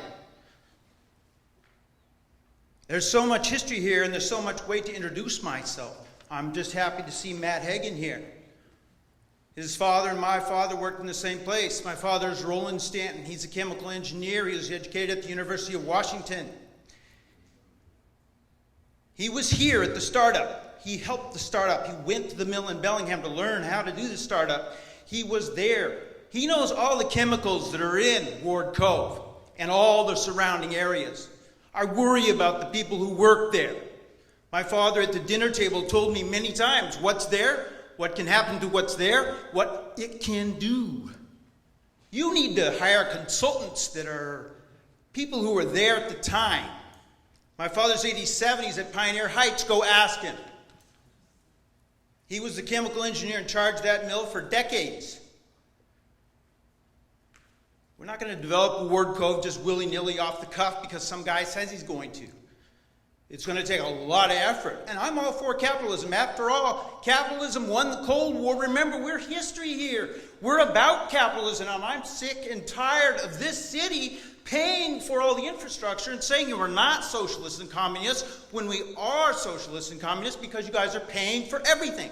From now on, if industry wants to come here, they have to pay. The first thing they have to pay is for the use of the docks over the years, which means they are going to retire our debt.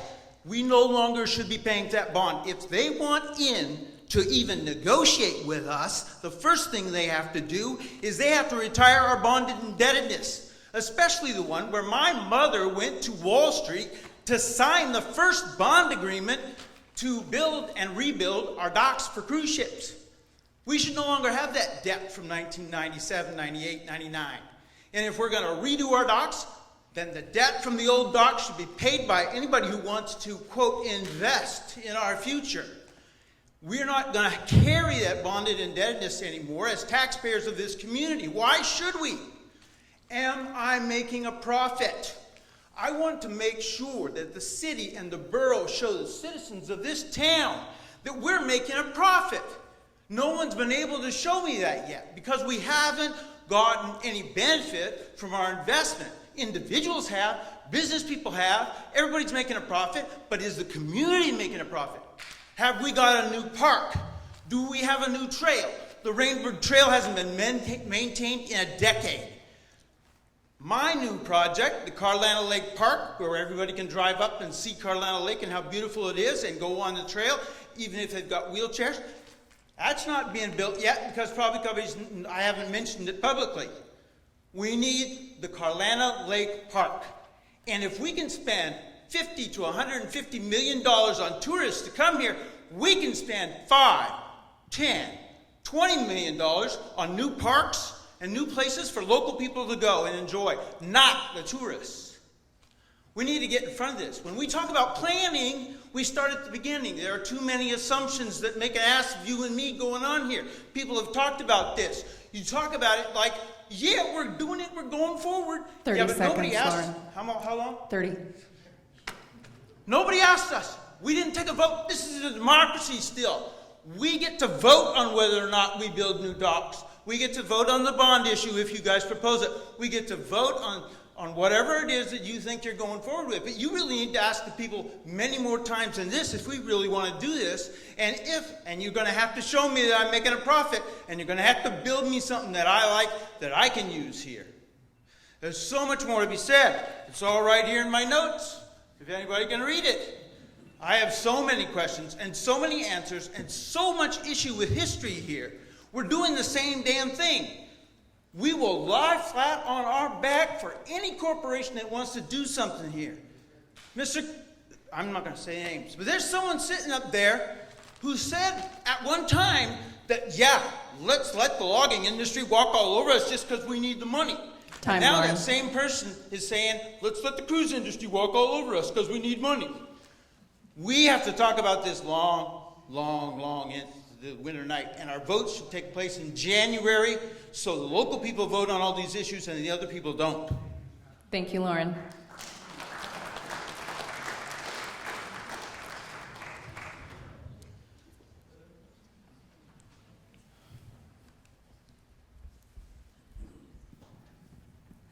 MJ Keatle, I'm a resident of the borough, so not the city, but I do appreciate you doing this because the borough is obviously heavily impacted. The tour buses go racing by my house every morning on their way to show people a good time.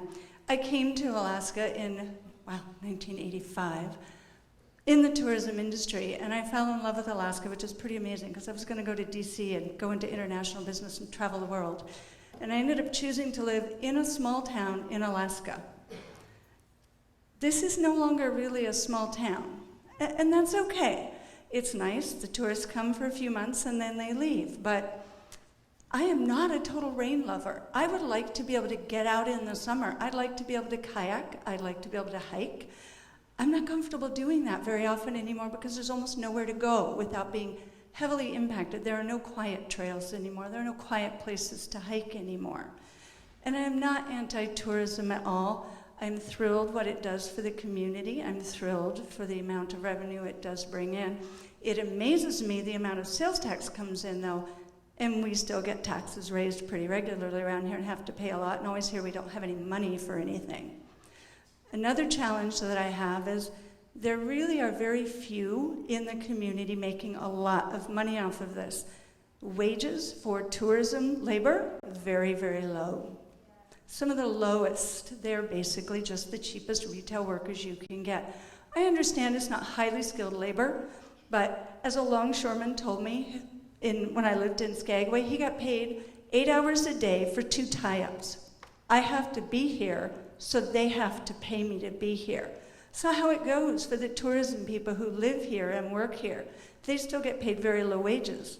I'd like to see some of the people that are fighting for more money in their pockets pay more out to some of their employees and recognize those people that without them, they would not have a business. And I have to say that I didn't even think about the Ward Cove issue. I used to live on Ward Cove. Shortly after that, I got a very rare cancer. I spent a lot of time in Seattle, and the head of the Swedish Tumor Institute told me Ketchikan is a cancer cluster, and Ward Cove specifically is a cancer cluster, and that we get around being called a cancer cluster because the hospital and the medical staff send patients from Ketchikan to Seattle for final diagnosis. So Ketchikan doesn't get the diagnosis. Seattle does, for the most part, or other places. But Ketchikan and Ward Cove specifically, we talked about it because I lived there shortly before I got cancer, specifically are cancer clusters. One bow thruster or side thruster on those ships, or the new, screw thruster, something that blows straight down, that's going to totally disturb the bottom of Ward Cove. Totally kick all of that up. And that really does concern me very much. And the last thing I want to say is, this is the first time this year is the first time since I've lived in Ketchikan since 1998, I have no desire to go downtown. And I was just thinking today that, all those detours have made me enjoy going through Bear Valley instead of driving downtown anymore. I don't feel safe getting out of my car on Stedman anymore. It's too narrow. So I don't stop on Stedman to shop. And now you got rid of all the parking, or so much of the parking for Tongass Trading. The only non-24-hour, non-permitted, and parking where all the employees from downtown don't fill it up. I don't go downtown anymore. I don't have any desire to be downtown. I drive around it. And I think that's really sad. I live in Alaska to be an Alaskan. I don't live in Alaska to live in Seattle. Thank you. Thank you, MJ.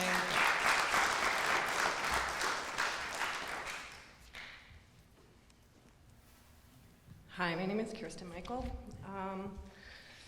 Don't really like public speaking, but I've been following the improvements of downtown and the expansion of the docks. Well, ever since they put in Dock 4, I think I started paying attention. The thing is that I used to enjoy working in tourism. I really did. I enjoyed showing people our town and what we had to offer. And it's changed so much that I only work downtown 2 days a week now because I don't like it. It's not the same atmosphere.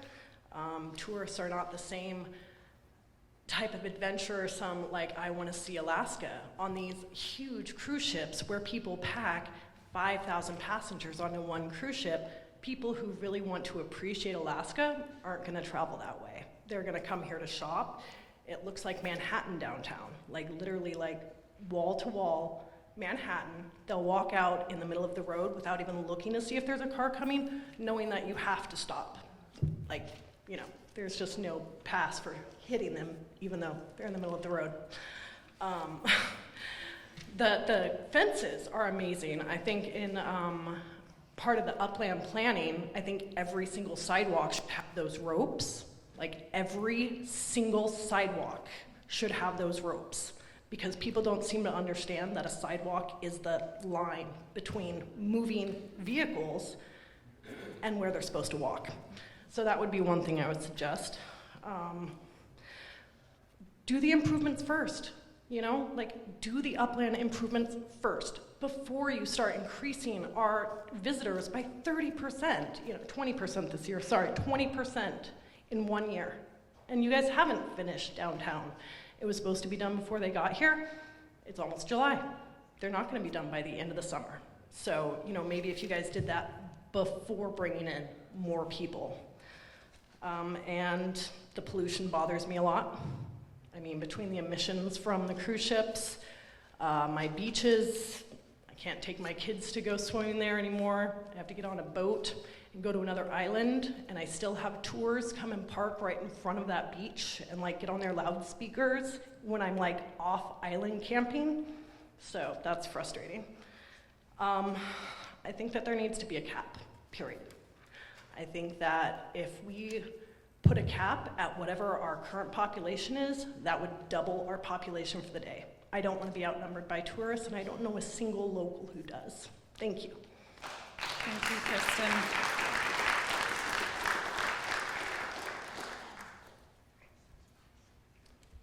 My name's Michael Briggs. I am employed by the tourism industry as well, and I realize there is a lot of passion in this room about the subject, but I think what we're here to do mostly is to formulate a plan.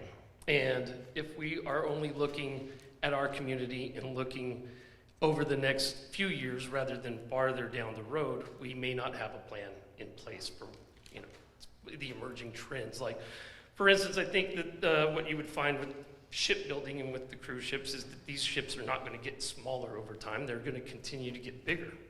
And if we don't have a plan in place to accommodate those ships 5 years, 10 years, 15 years down the road, then they will skip our port. And the more roadblocks, caps on tourism and all this, more roadblocks that we put in the way of the cruise ship industry, the less likely they're going to be to visit our community. Our competition isn't really Ward Cove. Our competition is other ports in Alaska that are willing to build the facilities to accommodate these ships, and then emerging markets around the world. Asia is going to be a huge market for cruising over the next decade or two. And these cruise industry, you know, the cruise ship companies aren't required to bring their ships to Alaska. They do because it makes them money. If they can make more money in China or in Vietnam, they're going to take those ships and put them there. So we got to be aware that without the proper facilities to accommodate the ships 5, 10, 15 years down the road, we may not have a cruise ship industry in a decade or two. And without that, then we've lost logging, and now we've lost tourism, and we've lose other things that make this community what it is.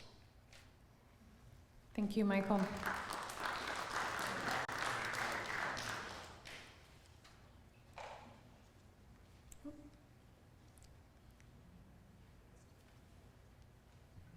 Thank you guys for doing this again, and I spoke fairly recently at a city council meeting. I'm kind of reiterating my points, but just Can you thinking, state your name? Oh, sorry, my name's Riley Gass, born and raised in Ketchikan, love this place, but basically I've been hearing all night pretty much what me and everyone who I've been talking to is saying, which is, holy smokes, enough is enough, and as I've said before, it's a little bothersome that it seems that the focus is just, we gotta amp up more, maybe we might miss out on a cruise ship in the future, but let's slow down and go for a walk through downtown. You can't. I mean, like MJ said, I don't even go through downtown. It's absolute madhouse down there, and you can't tell me that that's an appealing thing for the cruise industry. You know, I don't think that's helping our case. And like everybody said tonight, we're already at too much. So I think talking about planning and setting up a plan, let's plan on a cap. How many times have we heard people say we need a cap? Cap it off, man. Let's hear, I've heard discussion of it, but let's actually, as a council, maybe that's somewhere we could go where we say, the mayor, I talked to the mayor a couple weeks ago and he had a great idea. Let's do a daily cap. Maybe it's not even a yearly cap, but if we say, okay, we can take 8,000 people a day, tell the cruise ships, figure it out, but we're not going to be having 13,000 or whatever. I mean, we're at 1.2 and I heard they're looking at 1.9 within 20 years. Holy smokes, I don't think we can handle it. And Ketchikan ain't getting any wider, it ain't getting any bigger. So that's my take. Thank you for the good work you do, and right on. Thank you, Riley.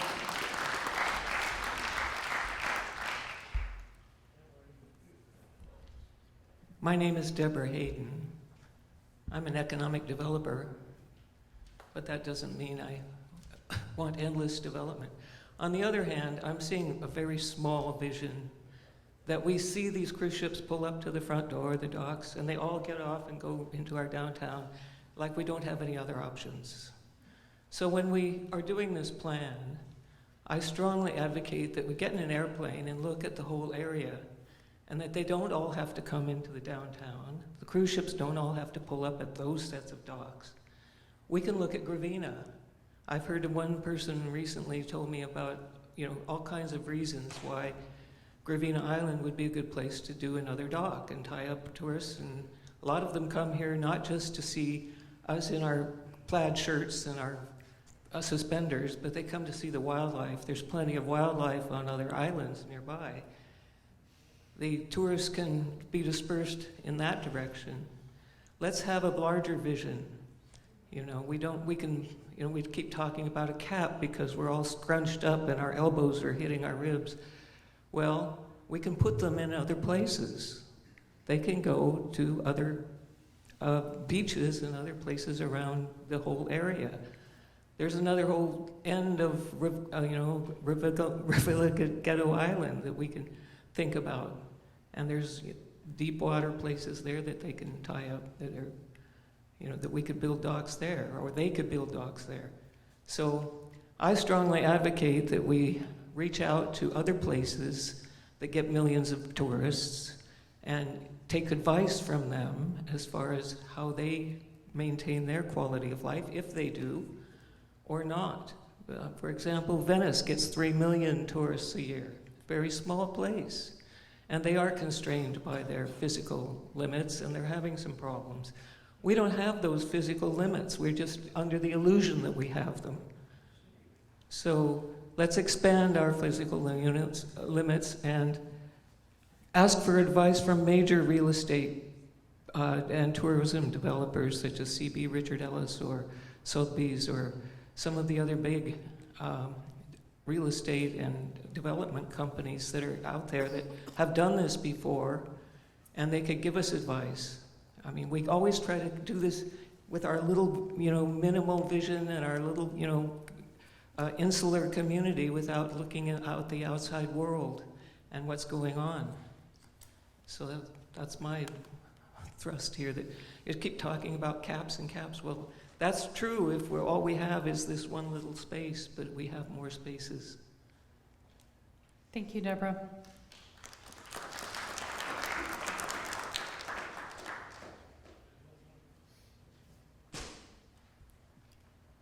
Oh, just a second, Julie. Oh, she can go. It's fine. We're all here. Okay. Julie Steiner.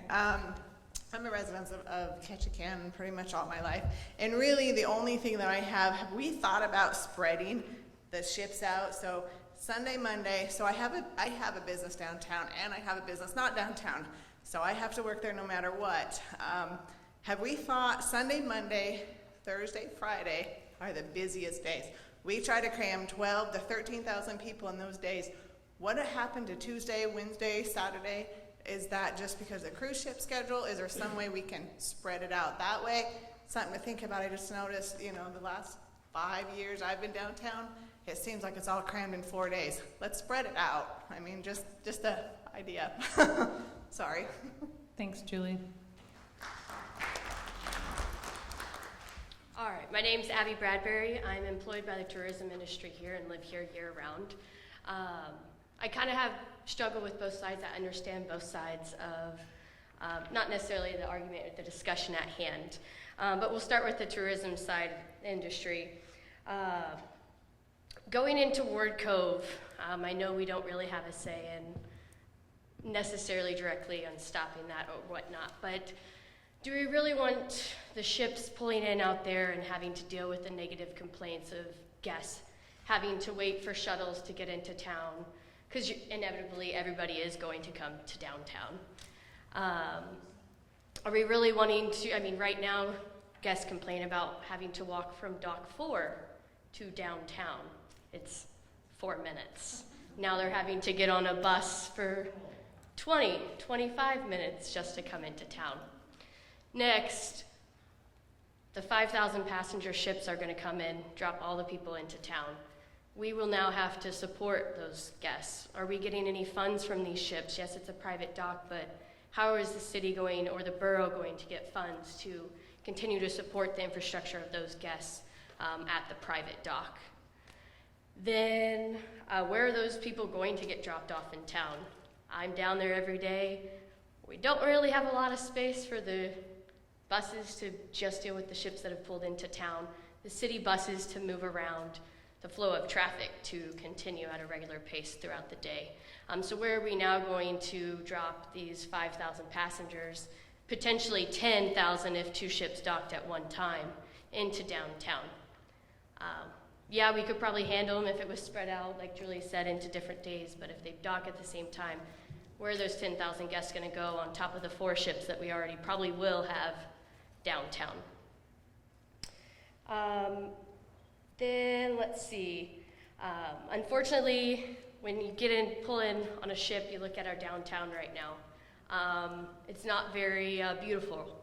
This road construction is a huge issue that sounds like it's going to continue for summer after summer with the main road. We can't really increase the ship counts, anything of that nature, if our main road is under construction and it takes 20 minutes to drive from Dock 4 to Dock 1. Not even trying to go to the grocery store or anything for people who live downtown. So these little things we need to think about before jumping the gun with any increase with Ward Cove or with the regular ships downtown. Now flip to the local side. Pulling into Ward Cove, we've heard it tonight, there is a sand cap on there, there's a lot of hazardous waste. Do we really want that coming into the streams, into the lake? And really affecting our local waters. If you think the cruise ships are affecting it significantly now, putting a ship in there and blasting all that sand around is gonna make it 10 times worse. The next thing is a lot of people come off the ships, they love to go hiking, they love to see our nature. There goes our recreation area at the Ward Cove. The lake is going to have a ton more people visiting. The trails around there are going to have more traffic on them. Who's gonna take care of that? I mean, the Forest Service does do a little bit around there, but they barely can keep up with the locals using it. How are we going to keep up with, a couple more thousand guests going every single day? Let's see. Then, let's see. Ships are obviously getting bigger. We need to figure out something. I like the idea of getting a plan together. Bringing people from all aspects of the industry together to really create a plan before jumping the gun and going towards the goal. So that's all I really have. Thank you, Abby.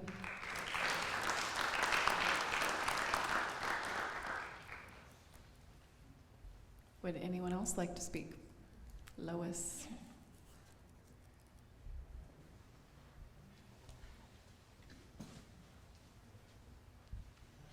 My name is Lois Munch. I'm the owner of Classic Tours.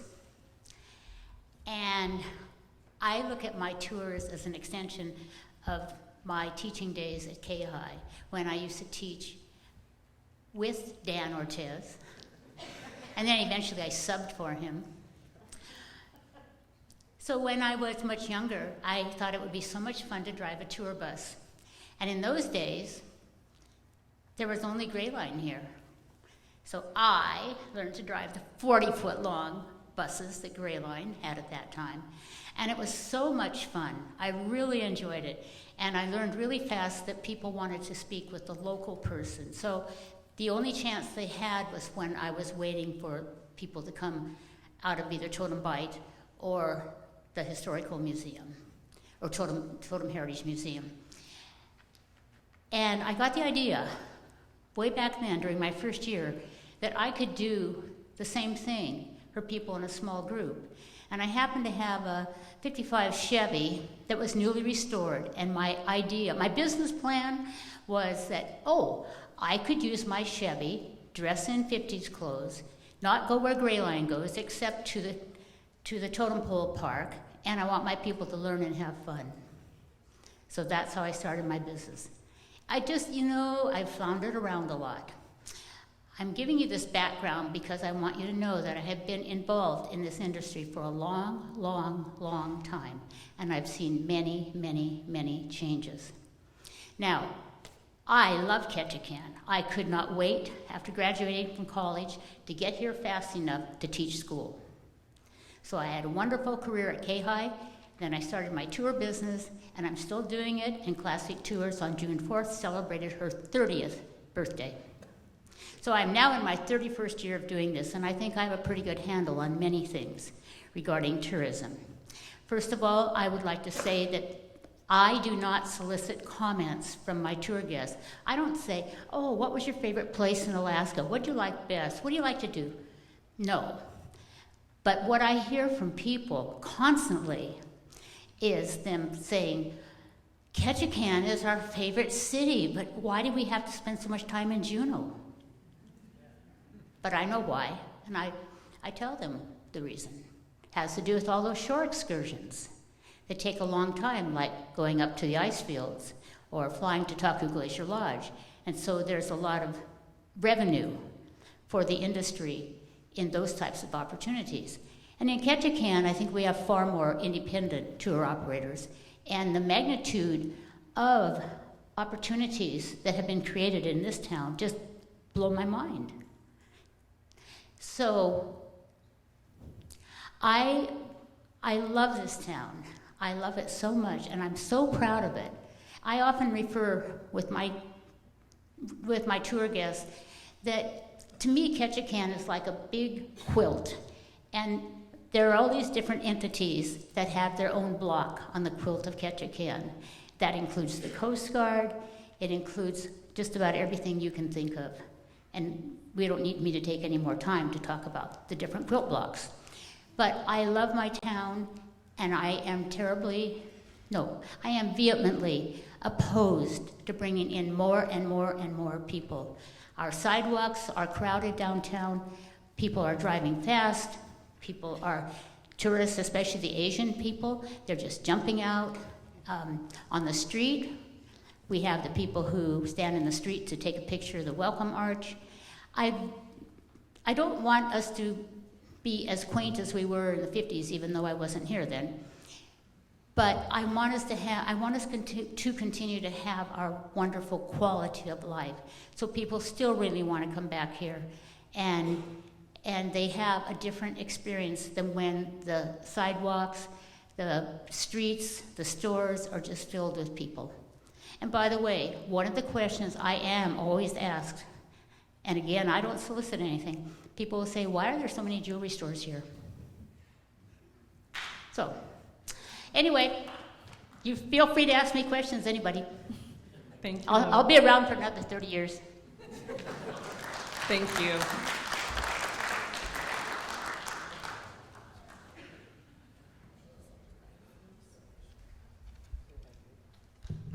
Osnotis. I think I've already most people know my position already on this. I've talked a little bit about it, wrote a little bit about it, but I just want to thank you guys for having this task force and this town hall meeting. I think this is exactly what the community wants, where we can hash out our frustrations and the confusion that's going on in the community. And this is exactly the thing that I envisioned for a issue like this. So I just want to thank you guys for having this. And I've already kind of explained my positions. I think there's some issues constitutionally and legally with capping. I definitely have some reservations about that. But in general, I do support tourism, and I do work at it. So I also think there's some logistical issues that will come with the Ward Cove area, getting the people here. I've heard a lot of that spoken here. So I just want to thank you guys for having this forum for us to come and talk about our ideas. So thank you. Thank you, Austin.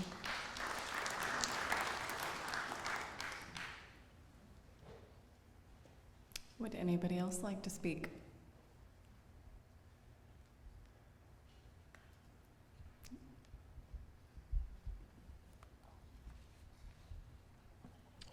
Dion Booth, born and raised. I just like to say I think it's interesting that I'm one of the probably 3 youngest persons to stand up here and speak. We're going to be the peer group inheriting this community, yet it's hard to get us out.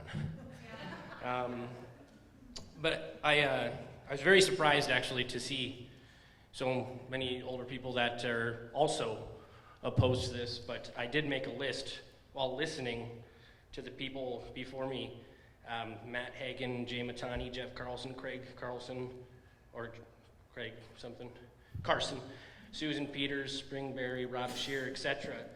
And it's funny, you'll see that everybody who is profiting off of tourism is, of course, they're for it. You know, Jeff actually said, make 2 million people come, sure. And that's 1.9, sorry. But it's just funny to me that everyone here who is here year-round, who is affected by our year-round problems, you know, like, sure, that would be cool to have those barriers so that people can't walk out on the sidewalk, but this huge sidewalk we have is being used 4 months a year. Whereas if you come here in the winter months, there's 2 or 3 people on this, 12-foot sidewalk. It's ridiculous. We're spending all this money doing all these things that are it's for a very specific group. Whereas and someone had an answer like, well, we don't have to all be in downtown. We can go to Gravina, out north, out south. Well, that's what we have left. That's all we have left. So instead of bringing it out, and now that's being taken too. But in any case, I was raised by a single mother who clothed me every year, fed me every year, me and my 4 brothers, off of the tourism industry. I appreciate it. I'm not trying to stunt the growth or halt it or even propose a cap. I don't think, you know, like Austin over there said, it's realistic or legal. But someone said we lie on our back for any industry that wants to come give us money. Why don't we stand up and say, give us more money? If you want to use these berths, why do we have to bring in more instead of say, okay, if you want to come here, it's on our terms. That's about all I got. Thank you. Thank you.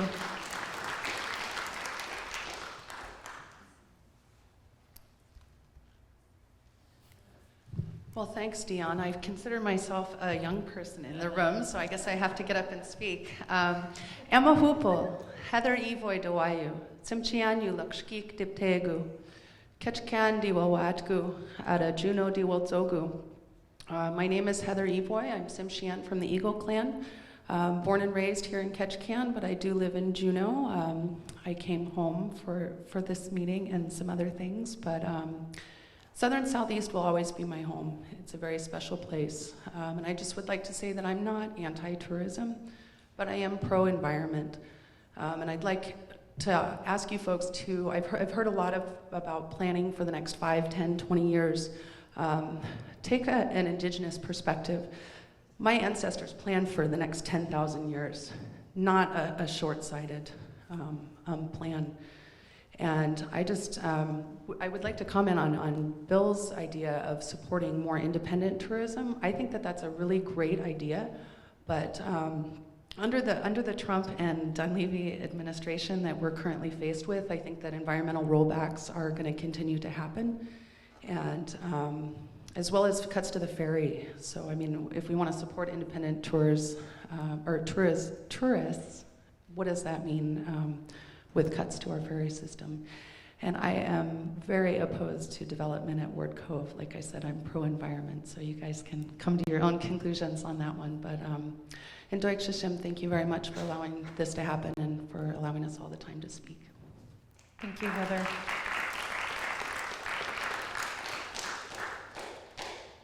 Would anybody else care to speak?